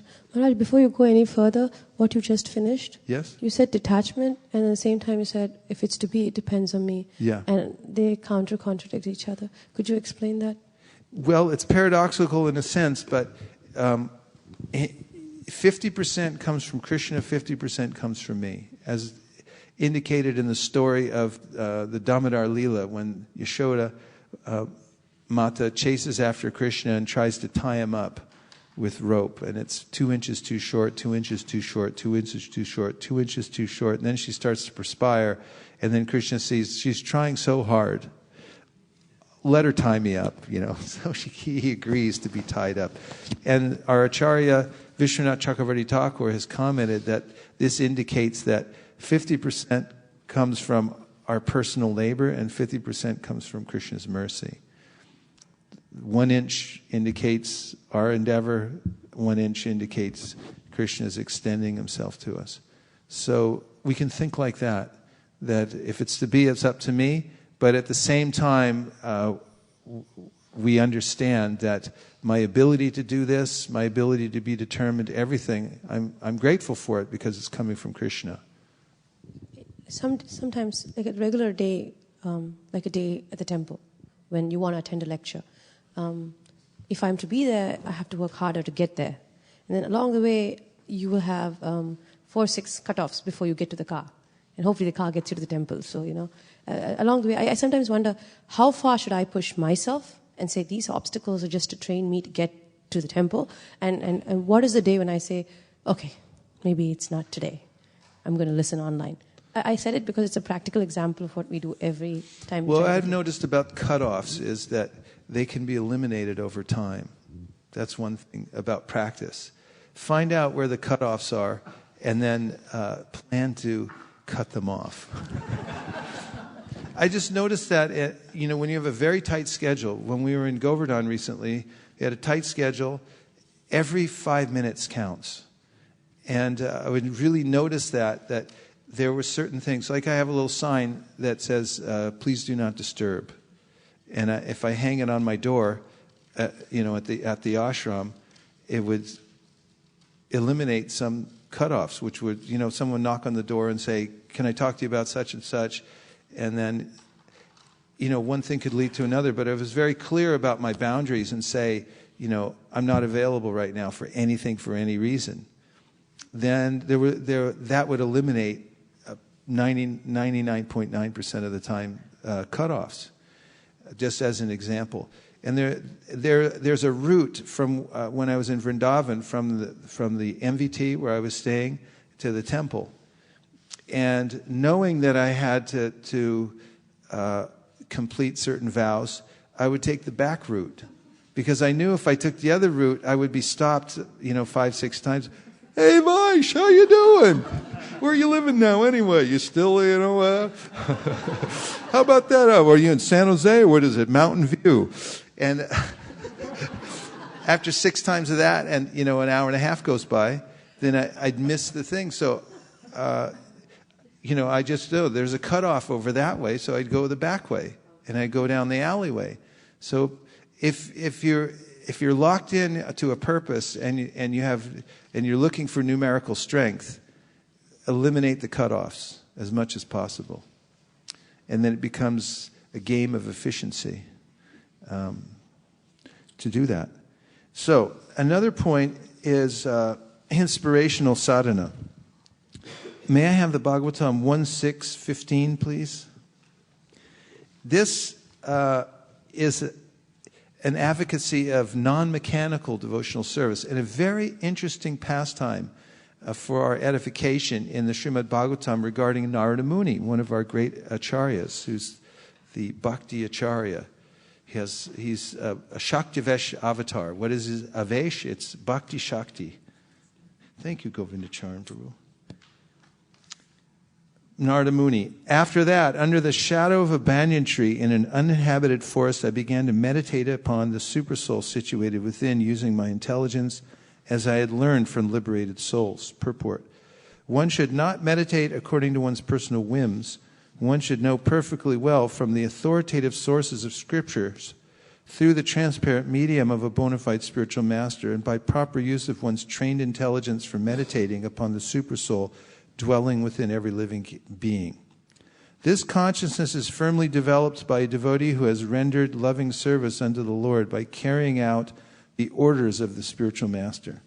Sri Naradaji contacted bona fide spiritual masters served them sincerely, and got enlightenment rightly. Thus he began to meditate. 16. As soon as I began to meditate upon the lotus feet of the personality of Godhead, with my mind transformed in transcendental love, tears rolled down my eyes, and without delay, the personality of Godhead, Sri Krishna, appeared on the lotus of my heart. Purport. The word bhava is significant here. This bhava stage is attained after one has transcended, as one has transcendental affection for the Lord. The first initial stage is called shraddha, or a liking for the Supreme Lord. And in order to increase that liking, one has to associate with pure devotees of the Lord. The third stage is to practice the prescribed rules and regulations of devotional service.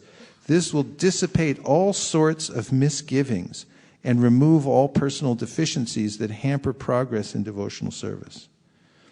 When all misgivings and personal deficiencies are removed, there is a standard faith in transcendental matter. Isn't that nice? And the taste for it increases in greater proportion. This stage leads to attraction, and after this there is bhava, or the prior stage of unalloyed love for God. All the above different stages are but different stages of development of transcendental love.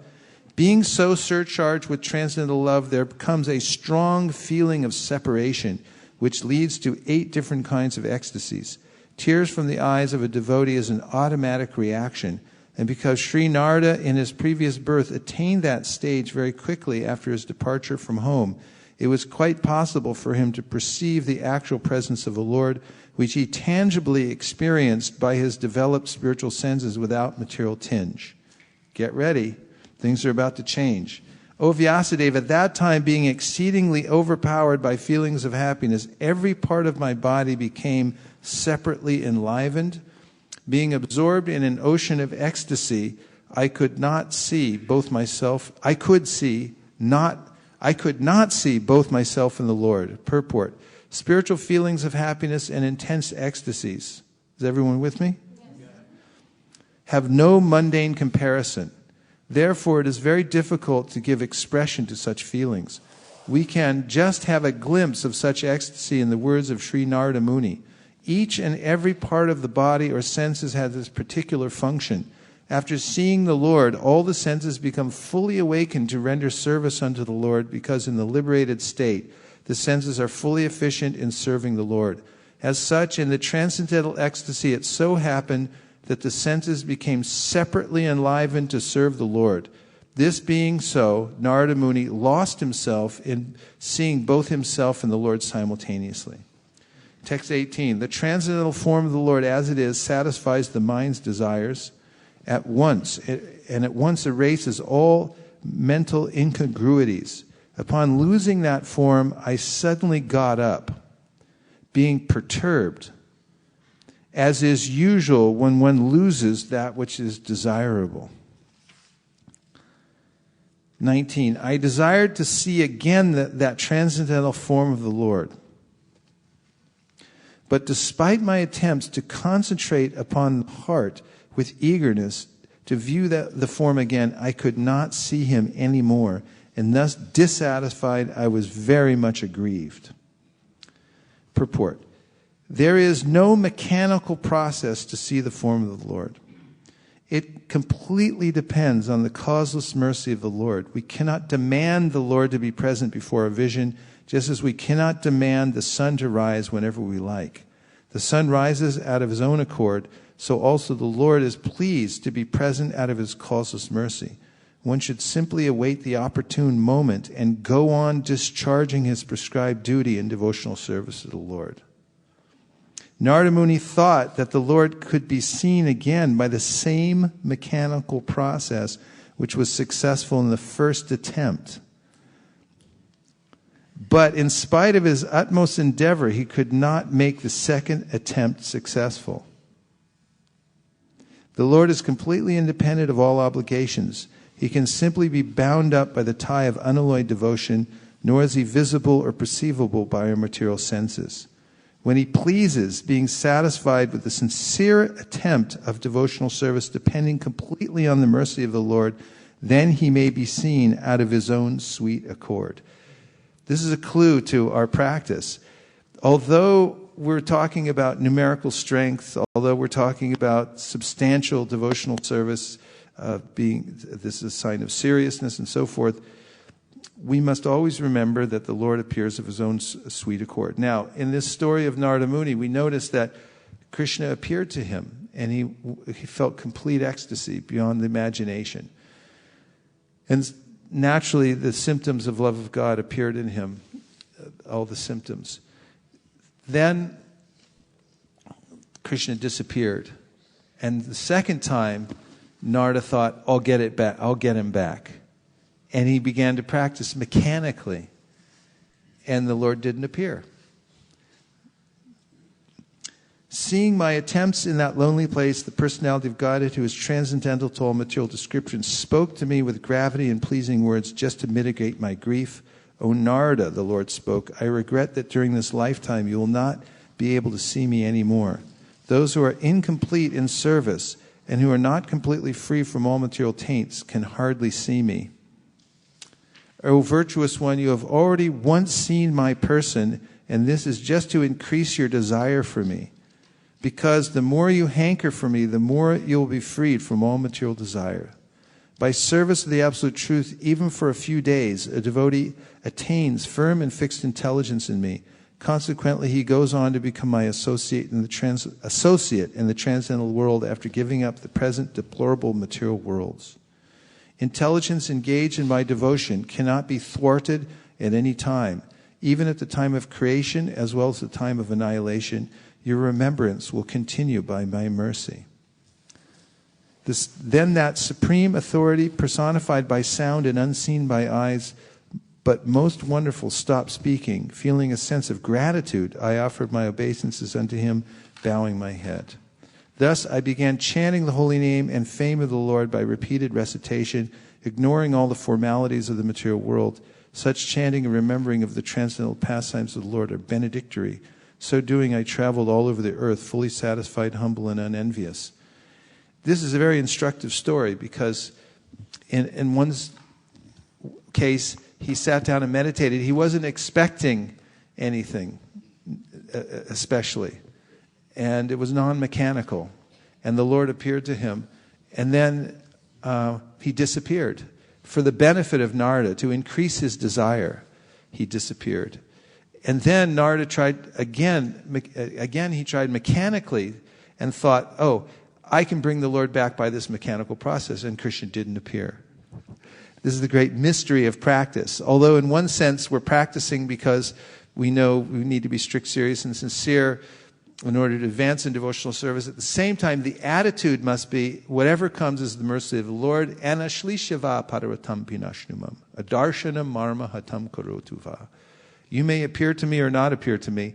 I'm still going to go on with my practice. And there is solace and even ecstasy in that feeling. That although the Lord is not appearing before me, although I'm not getting a taste, that is overwhelming, still I'll go on with my service. And in the instant one feels like this and has that determination that even if the Lord doesn't appear to me, even if he doesn't give me any taste, I'm continuing anyway. There's taste in that. That's something very tasty, actually. That I don't care if he doesn't give me anything, I'm still going to practice. That's the essence. Ashlishiva pararatam pinashnam adarshanam. He doesn't give me darshan. I'm still going to go on worshiping him unconditionally. So, yes.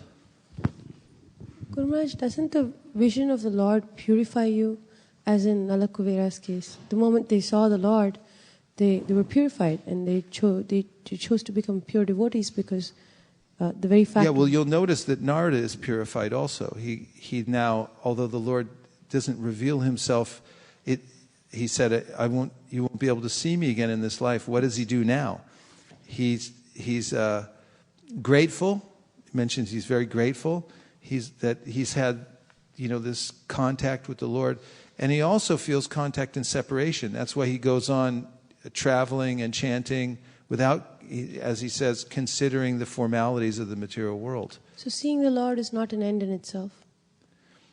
Well, I don't understand why Narada had to go on. Narada had to go on after seeing the Lord, and I thought that when you see the Lord, you become a pure because he wasn't completely perfect. There are different stages of perfection, and there's a way in which one makes progress even after having such an encounter. And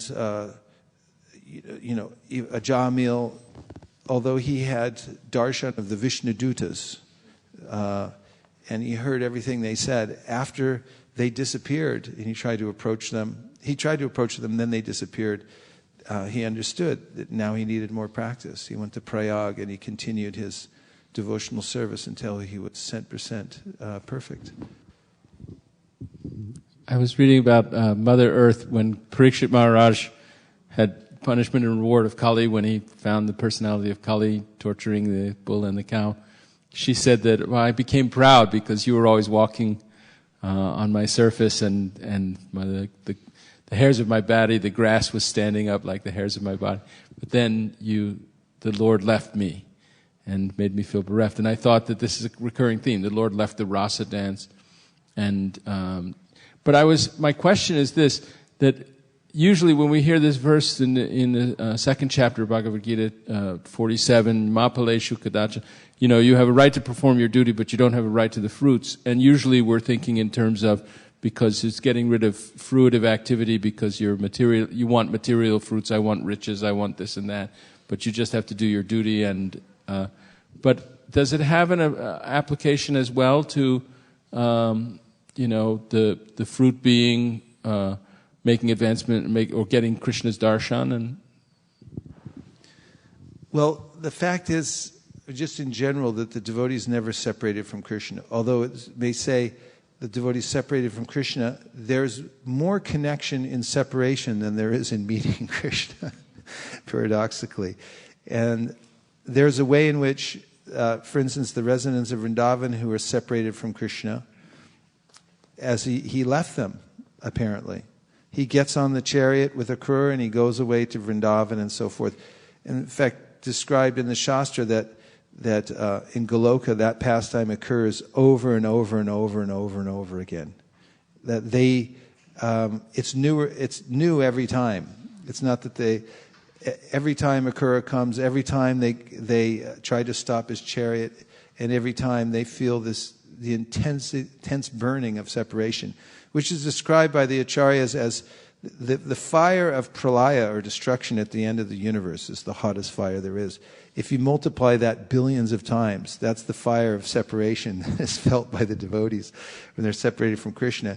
And it's not advertised that much in the Srimad Bhagavatam or other devotional literatures because, according to our acharyas, it will scare away the general public from taking the devotional service. Because they don't understand that within that separation is the highest form of ecstasy. And this was introduced by Madhavendra Puri and Chaitanya Mahaprabhu. Chaitanya Mahaprabhu taught it and his disciples codified it, brought it into, our sampradaya is based on this principle of union through separation, which is inconceivable. But the devotees never separated from Krishna. And yes, there's a way in which this form of gratitude the devotees feel, that if Krishna gives them some connection, some feeling of ecstasy in their practice, they take it as Krishna's special mercy, but they don't demand or expect it. Well, they can expect it. The devotee tate anukampam susumikshamano is always expecting the mercy of the Lord because, after all, the Lord is the Bhaktavatsal. And that's his preoccupation, is rewarding the devotees. So they're always expecting that mercy. But they don't demand it. They take any glimmer of attention that they apparently get from the Lord as being his causeless mercy. And in that, even an iota of connection with the Lord, it becomes expanded. Pratibha.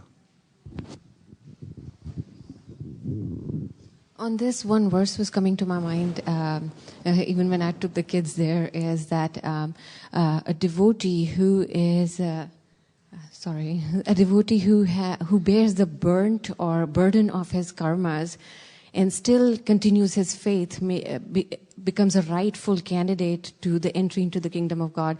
I don't know exact words, but this is the gist. So this was coming to my mind when I was listening to this.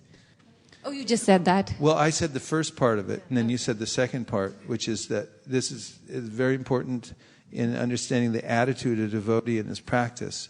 This verse comes from Lord Brahma, who spoke it to Krishna after the Brahma Vimohana Lila, and he said that the devotee is always expecting the causeless mercy of the Lord, and he goes on suffering the results of his past misdeeds, considering that it's his own fault. He's created the reaction himself.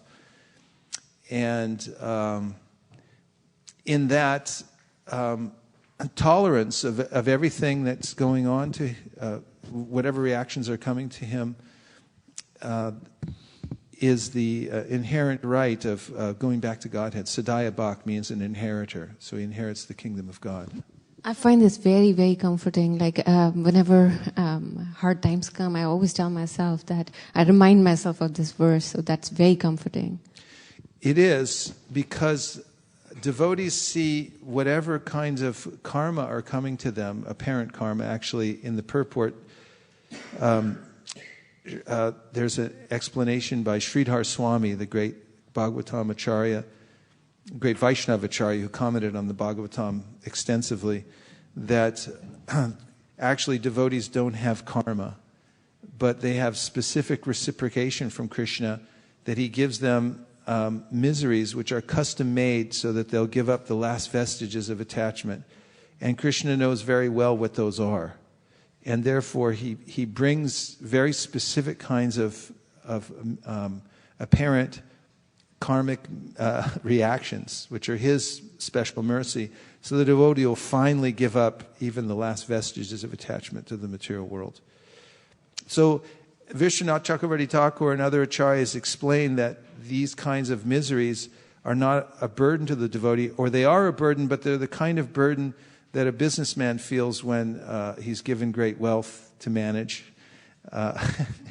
Yes, it may be a burden of management, but it's very nice. And the devotee also understands that this is my last vestiges of karma being burned up. It means I'm getting closer to going back home, back to Godhead and being with Krishna. So there's no lamentation in that. So, another text?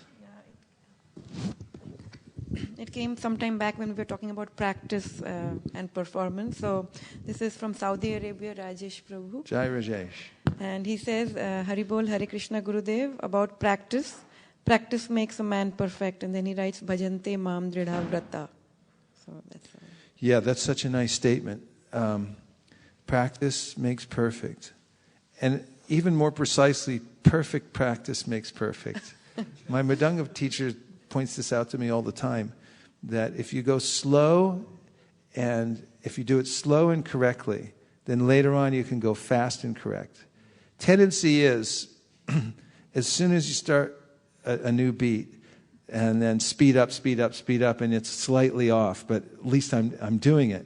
And he said, no, you're not doing it correctly. Go slow like a complete beginner, very slow, and get it completely right.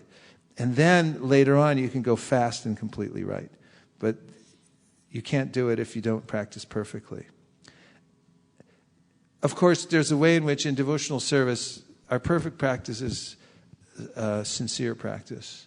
And Krishna makes up for many of our mistakes and so forth. And there's a way in which by making mistakes, we learn. They become the pillars of success. So this is a vast topic, which we'll end for today now, with just the summary that look no further than discipline and practice for happiness in life, especially devotional practice and discipline. Don't blame anyone else. Just take shelter of your practice. And whatever stage you're at now, whatever imperfections you feel you might have, or do have, obviously, take the slow, steady practice of devotional service, connection especially to these 5 items, because everyone's busy. Everyone has so many other demands on them. The Lord has been so kind to present these 5 and say, even if you have a little connection with them, you'll come to the perfect stage, because they're so wonderful and so mysterious, they're difficult to understand. Kurnath Prabhu.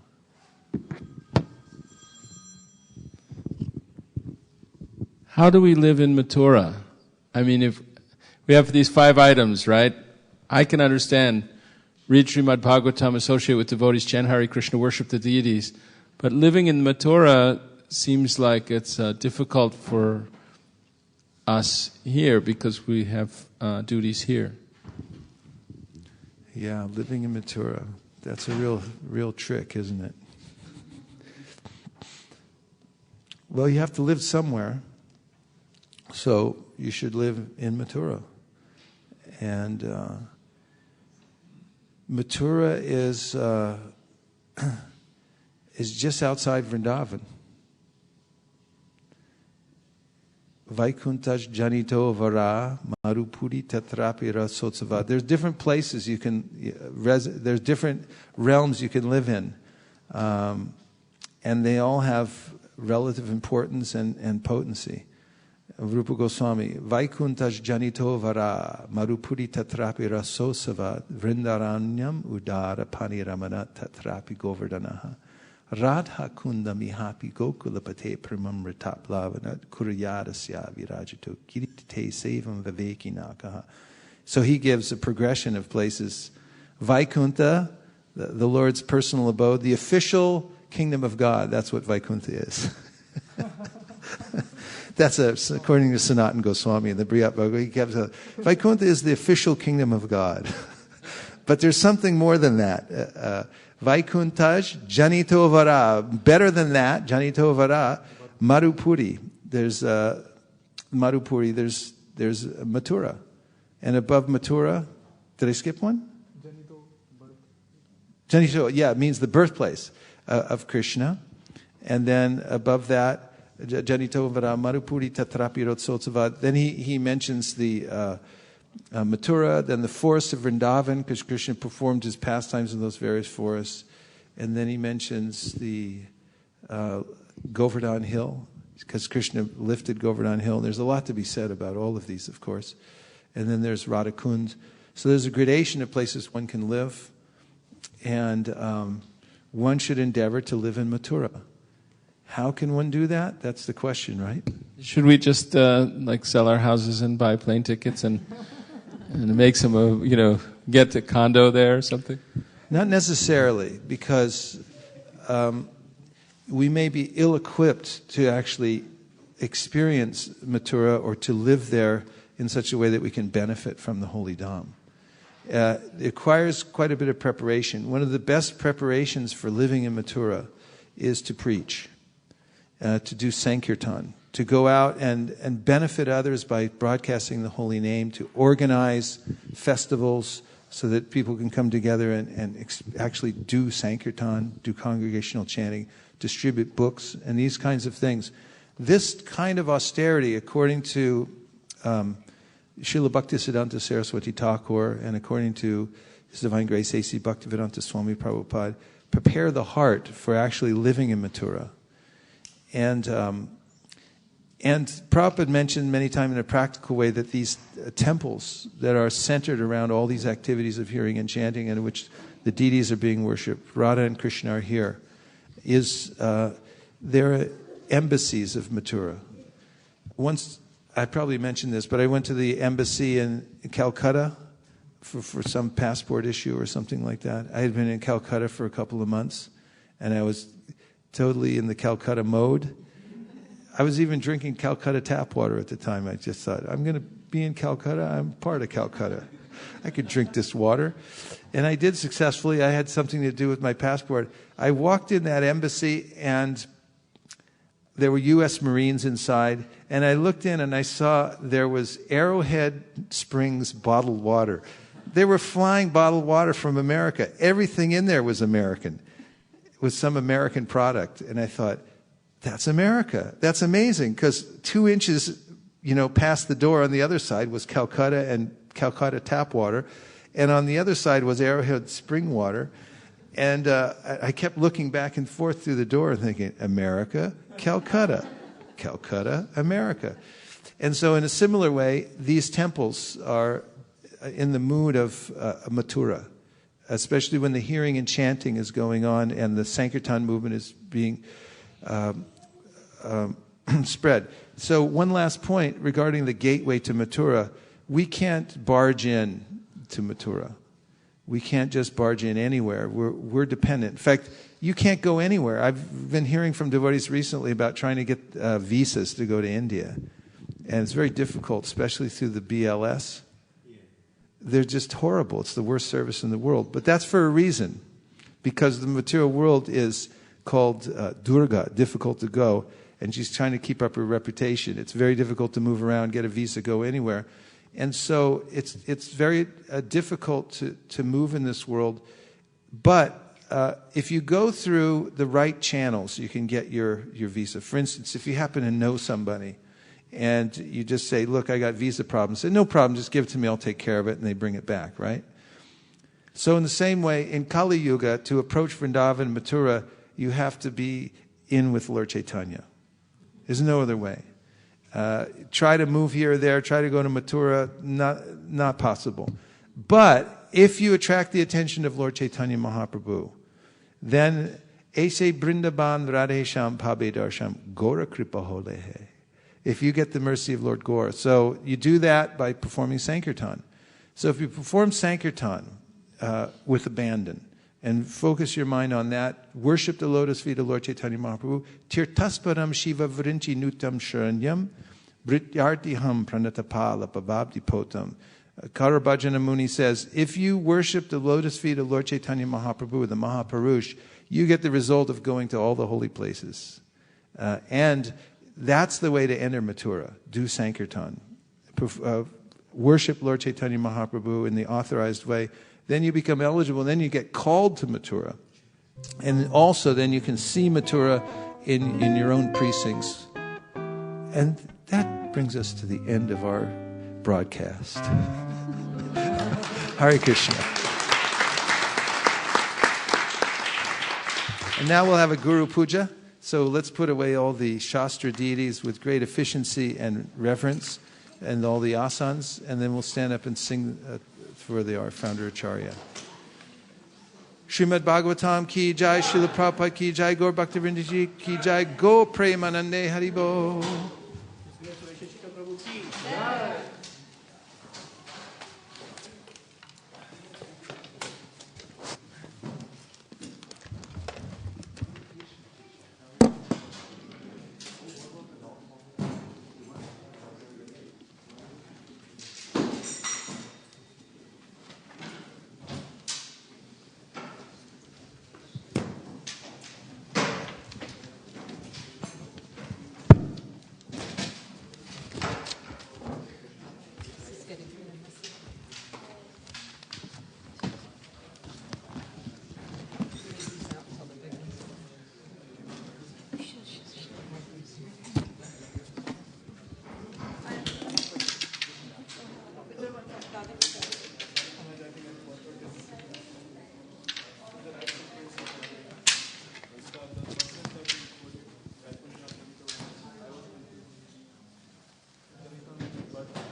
Glad that you're back here. Thank you. Association. Big thanks to the AV team. Yes. Yeah.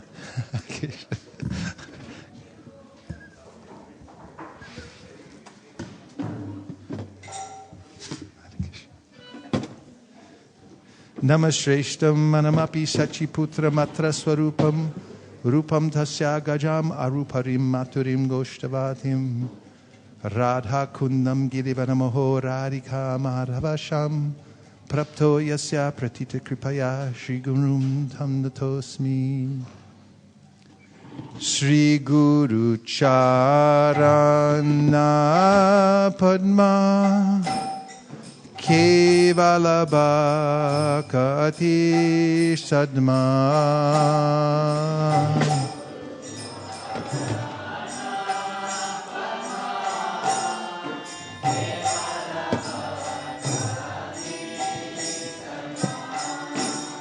Bando mui savadana mate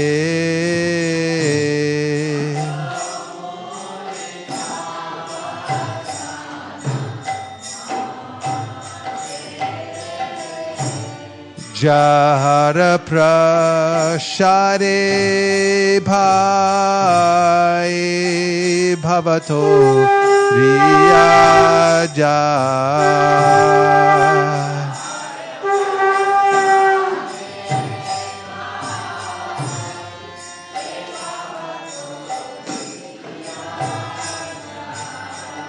Krishna prapti hoy jaha hoite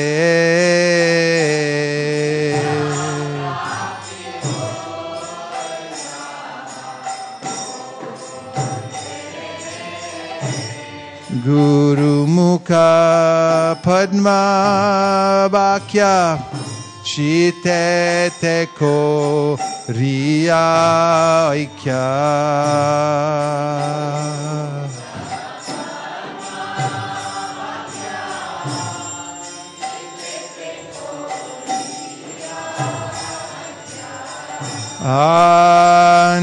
Anakori ho mane asha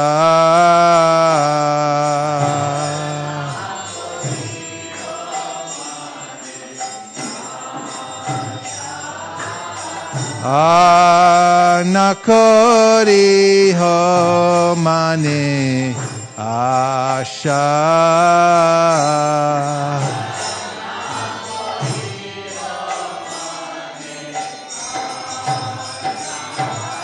Chakudan dilo je janme janme Prabhu she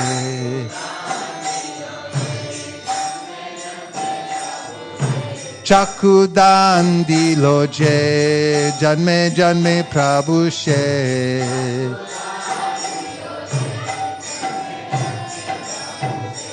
Divya gyan dhre prokashito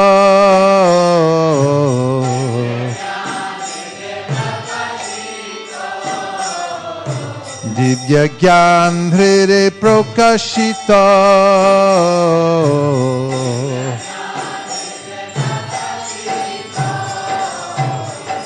Prema bhakti ja hoite abhija vinasa jate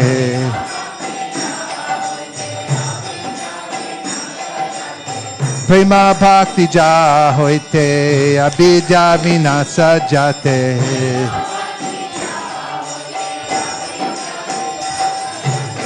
Vidikai jahara charito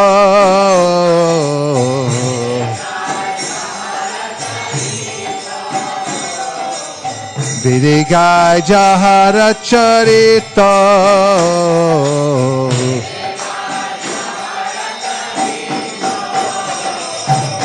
Shri Guru Karuna Sindhu Adama Janada Bandhu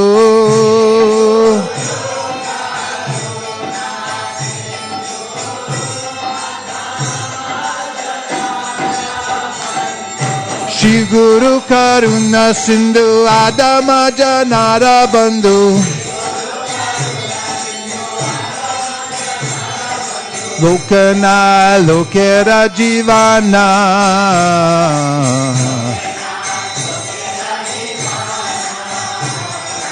Lokanath Lokera Jivana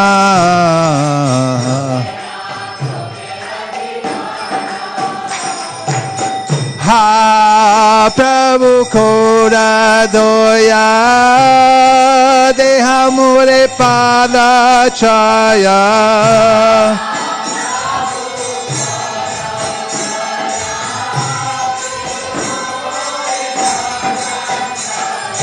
Ha Prabhu Kora Doya Deha Mure Pada Chaya Ebe Jash Kushikti Bhuvana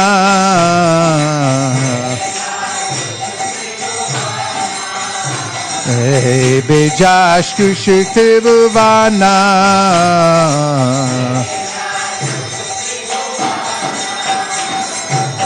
Ha Prabhu Koda Doya Deha Mure Pada Chaya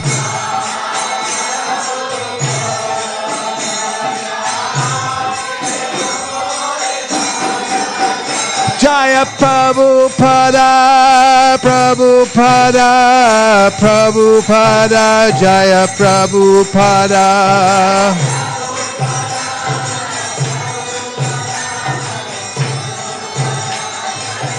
Jaya Jaya Prabhupada, Prabhupada, Prabhupada, Jaya Jaya Prabhupada.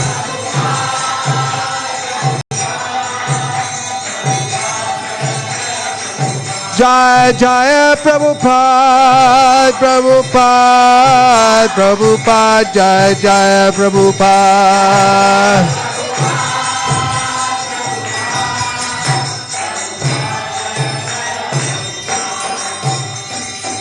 Om Jnanathimidandasya Jnananjana Shalakaya Chakshurunmilitam Jena Tasmai Shri Gurave Namah Om Jnanathimidandasya Jnananjana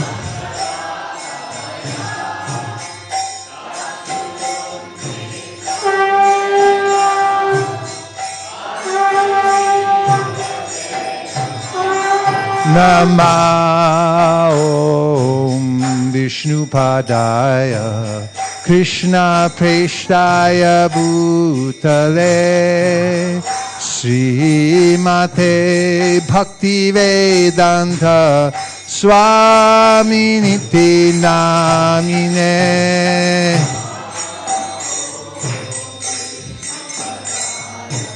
Kali Kuhur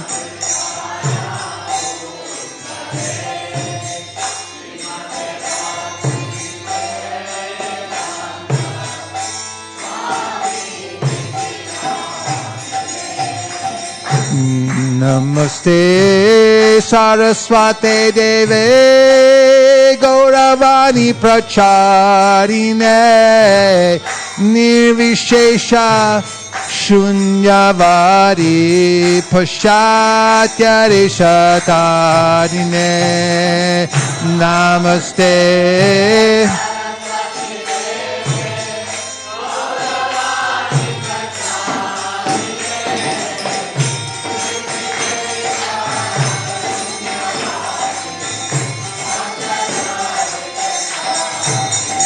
Jai Shri Krishna Chaitanya Prabhu Nityananda Sri Advaita Gadadhar Shivasadi Gaur Bhakta Vrinda Shri Krishna Tanya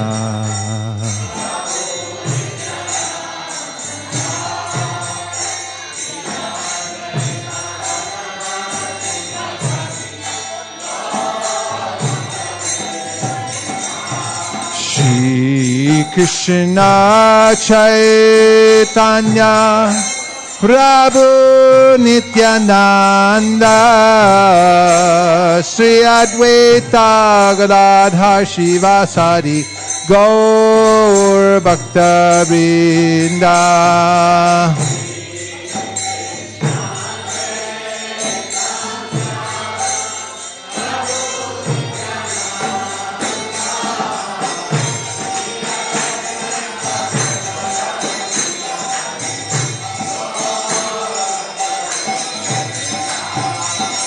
Kali kukur kadam Jadi chao hai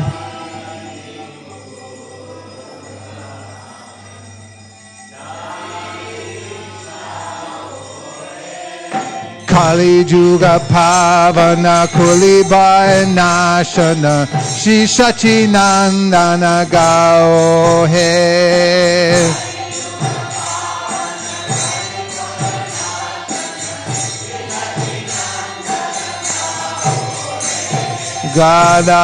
Gadadharmada Nitaya Pranadhan Advaita Prapujita Gaura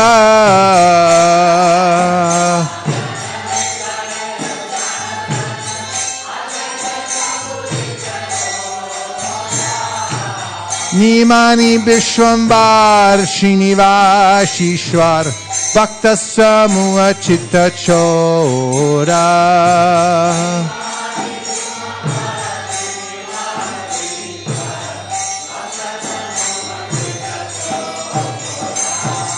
Nariya Shashadar Mayapurishwar Nam Pravatana Shura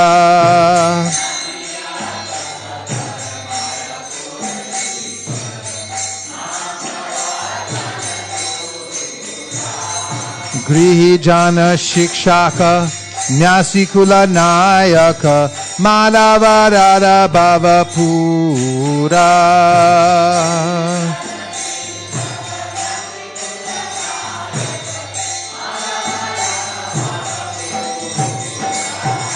Sarvabhuma Shodana Gajapati Tharana Ramananda Poshana Vira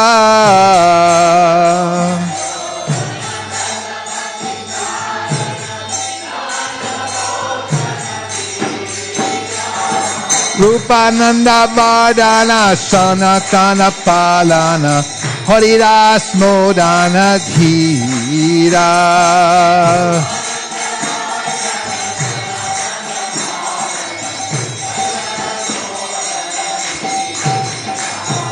Rajaras Bhavana Dishamata Shatana Kapati Vighatana Kama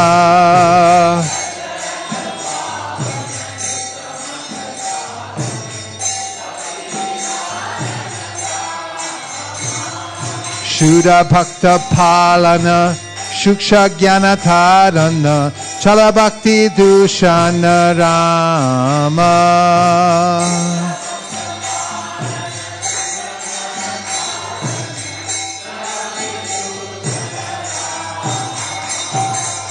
Kali Kukur Kadam Jadi Chao He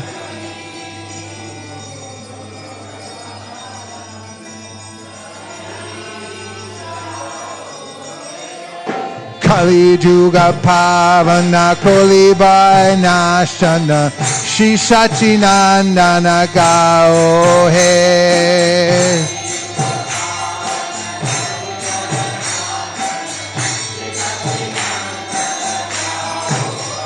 Hare Haraya Namah Krishna Yadavaya Namah Hare Yadavaya Madhavaya Keshavaya Namah Gopal Govinda Ram Sri Madhusudan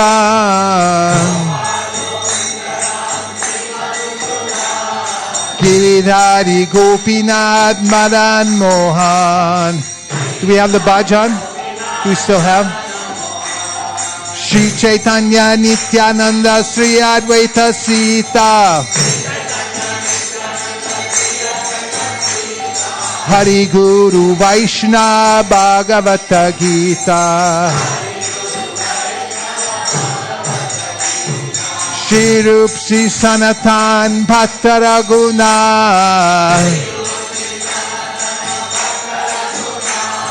Shri Jiva Gopal Bhatta Das Raguna E Chai Gosar Khori Charanam Vandan. Number 5. Jahoite Vignana Shabisha Puran. E Chai Gosai Jar Muitardas.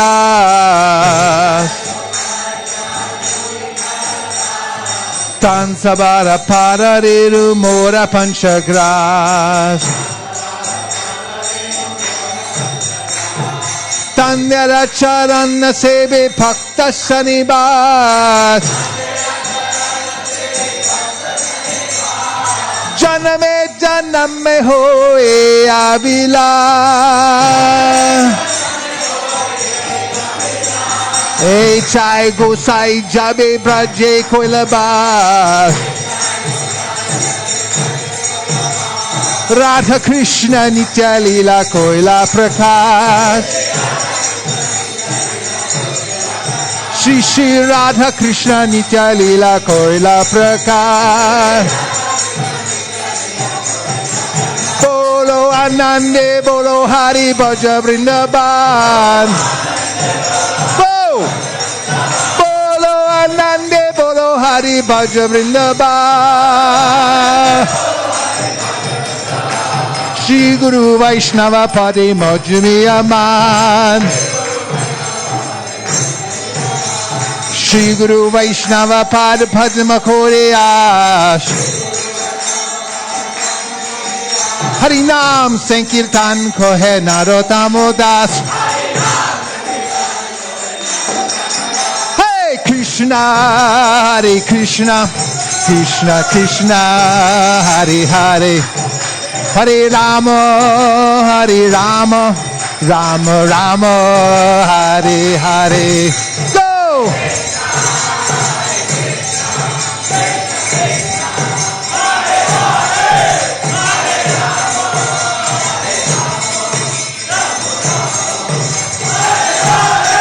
Hare Krishna, Hare Krishna, Krishna Krishna, Hare Hare. Hare Rama, Hare Rama, Rama Rama, Hare Hare. Hare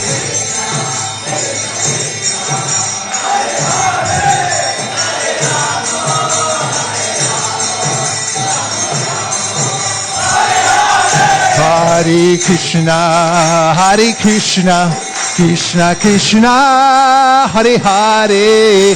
Hare Rama, Hare Rama, Rama Rama, Hare Hare. Krishna.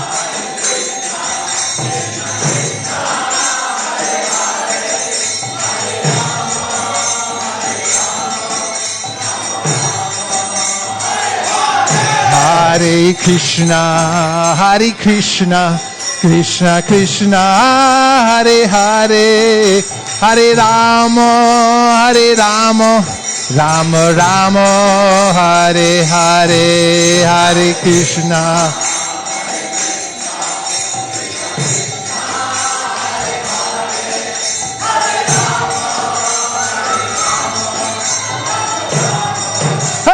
Hare Krishna, Hare Krishna, Krishna Krishna, Hare Hare. Hare Ram, Ram Ram, Hare Hare. Hare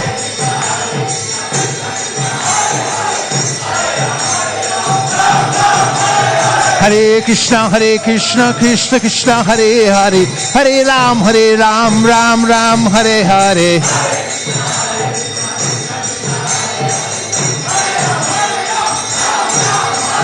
Hare Krishna, Krishna Krishna Hare Hare Hare Rama Hare Rama Rama Rama Hare Hare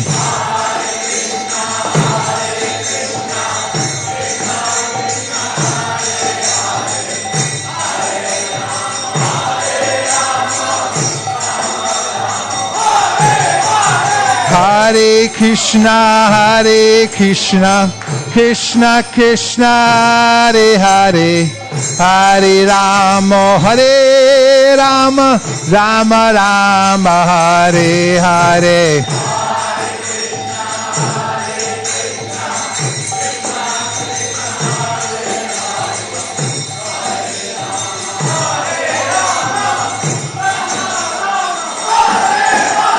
Hare Krishna, Krishna Krishna, Hare Hare, Hare Ram, Ram Ram, Hare Hare.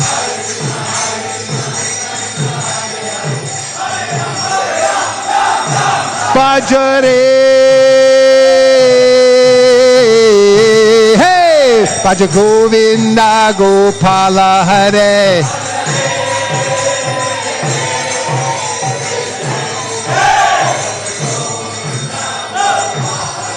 Bhajare, hey, Bhaja Govinda Gopala Hare.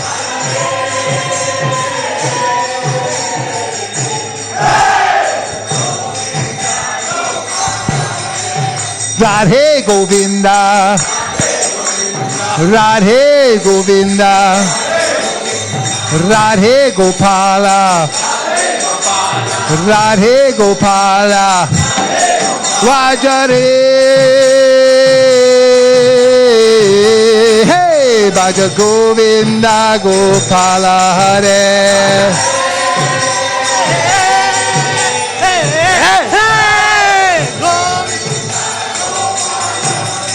Radhe Govinda, Radhe Gopala, Radhe Gopala, Radha Ras Bihari, Radha Ras Bihari,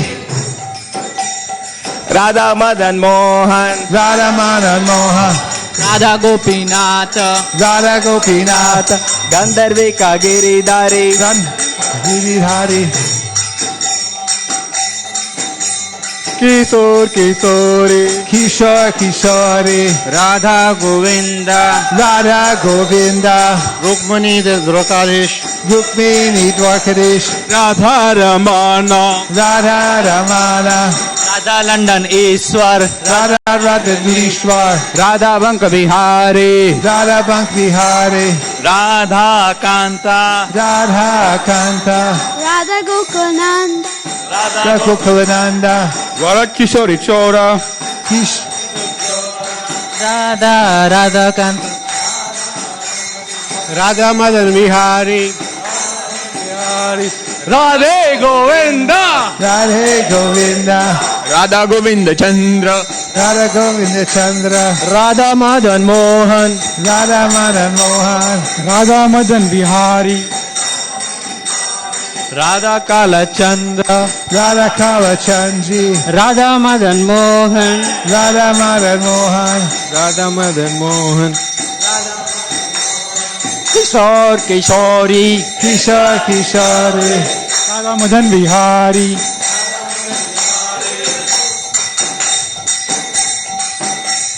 Radha Gopinath, Radha Gopinath, Radha Ramana, Radha Ramana, Radha Vaisesika, Radha Vallabha, Radha Shyama Sundar, Radha Shyama Sundar, Radha Madhava, Radha Madhava, Radha Radha Kanta, Kanta, Radha Giridhari, Radha Giridhari, Radha Madhava, Radha Madhava, Radha Govinda, Radha Bhajare, hey, Bhaja Govinda Gopala Hare.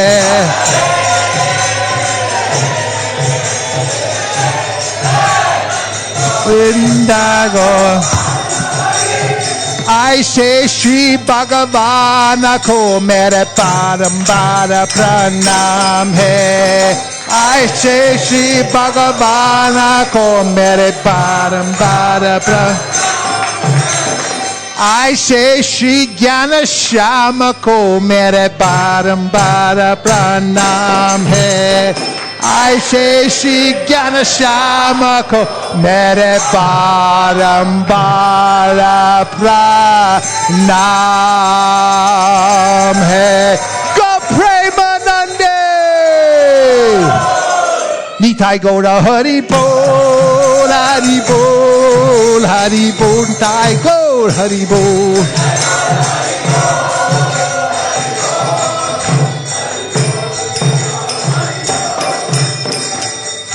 जय ओम विष्णुपाद परमहंस परिव्राजकाचार्य स्तोत्र श्री श्रीमाद भाई चरणार अरविंद भक्ति वेदांत स्वामी महाराज श्रील प्रभुपाद की जय ओम विष्णुपाद परमहंस परिव्राजकाचार्य स्तोत्र श्री श्रीमाद श्रील भक्ति सिद्धांत सरस्वती गोस्वामी महाराज की अनंत कोटि वैष्णववृंद की नामाचार्य श्री हरिदास ठाकुर की प्रेम गो श्री कृष्ण चैतन्य प्रभु नित्यानंद श्री अद्वैत गदाधर शिवसरी गौर भक्तवृंद की श्री श्री राधा कृष्ण गोपीनाथ श्याम कुंद राधा कुंद गिरि गोवर्धन की श्री वृंदावन धाम की श्री मायापुर नवदीप धाम की तुलसी देवी भक्ति देवी की जमुना देवी गंगा देवी की Samaveta Bhakta Brinda ki.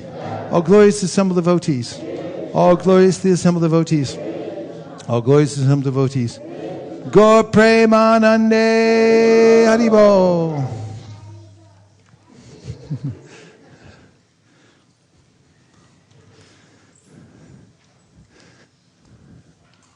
Goodness. Today we have opportunity of a beautiful day in November still for Sankirtan. There'll be several Sankirtan parties going out today to various places. And people, I think, are just waiting for us to show up. It's not that you have to know exactly what to do or say, because this is a form of yoga, going out to present transcendental literature. And Krishna gives instruction from the heart. A few tips are to be detached and compassionate, friendly, and to depend on Krishna. And just make a very straightforward and succinct presentation to people. Also, using humor is a very good idea, because people aren't that philosophically inclined. But if you're friendly and use a little bit of humor when you talk to people. One of the presentations, Brigupati Prabhu, who's a prolific book distributor, was showing me that he uses, for instance, on campus, when he meets a student, he says, "Are you a student? Do you go here?" And they say, "Yes." And he say, "Are you a good student?" And they say, "I think so." And then he says, "Great, we were asked to show these to all the deep thinkers." And then he hands them the book. He said, "What's your major?" And they'll say, "Name a major, someone." Economics. And you say, "Okay, I'll show you the economics picture." And then he'll open up to the changing bodies and you say, "See, here's the economics picture." And then they laugh a little bit. You say, "Actually, this picture shows how the essence of life remains even after we leave the body, and it's there before we enter the body," and so forth. And you've heard of karma before. What goes around comes around. And then very quickly just tells them that we just take a donation for the book, so give what you can. Like that. Yesterday, when we went to the San Francisco State campus, and there's a little grade that goes down to where the library is, where we usually work in front of the library. Just as I was going down there, I saw a woman coming up the hill, and she had some books under her arm, and one of them was the Bhagavad Gita as it is, in paperback. And then I thought, there must be other devotees here distributing. So I said, I was about to hand her a Bhagavad Gita. I said, "Wait a minute, where'd you get that book?" And she said, "I got it at the store." And I said, "What store?" And she said, the bookstore at the library. I just bought it. And I said, "Really?" And she said, "Yeah, you should check it out. There's good books like this in the store." I said, well, I have the hardback right here, but I'll go take a look. And then I realized how living entities everywhere are actually searching for transcendental knowledge. She was, on her own volition, went in the store and bought it, and was going home with it to read that book. And in one way, people are in trance by the material nature, so we're going to break that trance and give them the formula that's clearly written to go back home, back to Godhead, and not linger here in the material world. So that's an opportunity today. Also, we have another huge opportunity, which is we get to take prasadam, I think. Is there prasadam today? I'm very grateful for that. And who were the cooks today? Kamala Mataji and team? Kamna. Oh, so they all cooked today? And do you know who was on the team? Huh? Pravesh? Pravesh also cooked? Anyone else? One-man team? Two-man team.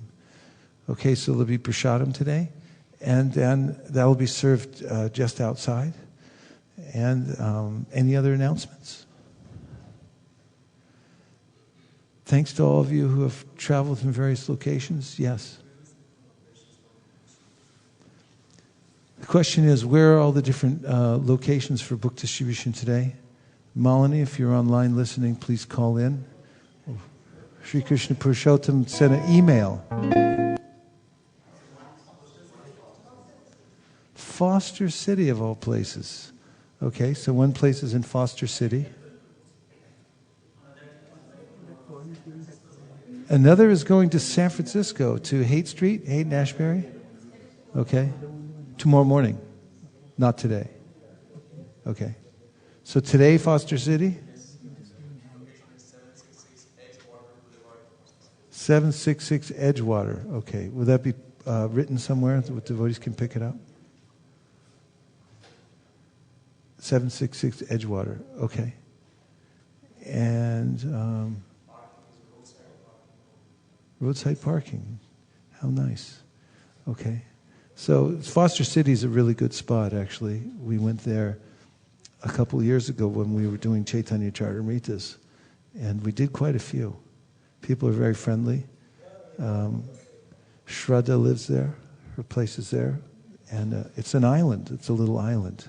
It's kind of like Navadvip. We can turn it into Navadvip by distributing books there. Everyone will be hearing and chanting. So that's available today also. Any other announcement or questions?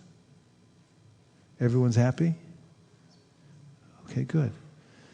All right, so we're going to sing the prayers before prasadam. Is that agreeable? Okay.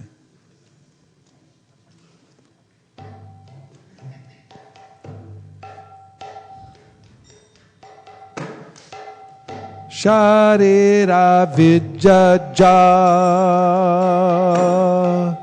Jyotendriya Tahika Jive Pele Vishaya Shagare Karma Je Divayati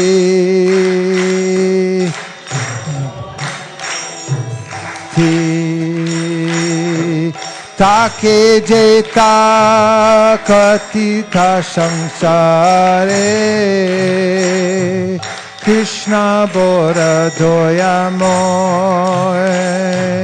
Gori bare jiva jay Shaprasharana dilobai Shayanamrita pao Radha Krishna Ginaga Preme Dako Shri Chaitanya Nita Ekadina Shanti Pure Prabhu Advaita Ragare Tui Prabhu Bojane Sila Shakori Ashwadana Prabhu Bole Bhakta Gana Esha Krishna Ashwadilo Heno Shakashwadane Krishna Prema Aishe Mane She Preme Koro Ashwadan Jada Buri Parihari Prasara Bhojana Kori Hari Hari Bolo Sarvajan Hari Hari Bolo Sarvajan Mavrashare Govinde Nama Brahmani Vaishnave Swapa Punyavatam Rajan Vishwaso Navajaya Prasade Sarvadukana Anirasyo Prajayate Prasanacheta Soyashu Bhuripaya Vatistate Bhagavat Shri Mahaprasade Ki Jai Go Premanande Nitai Gaura Haribo Haribo Haribo Nitai Gaura Haribo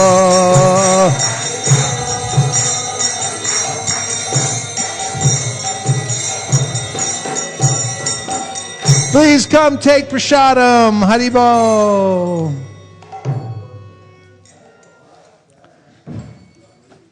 Please come take prasadam.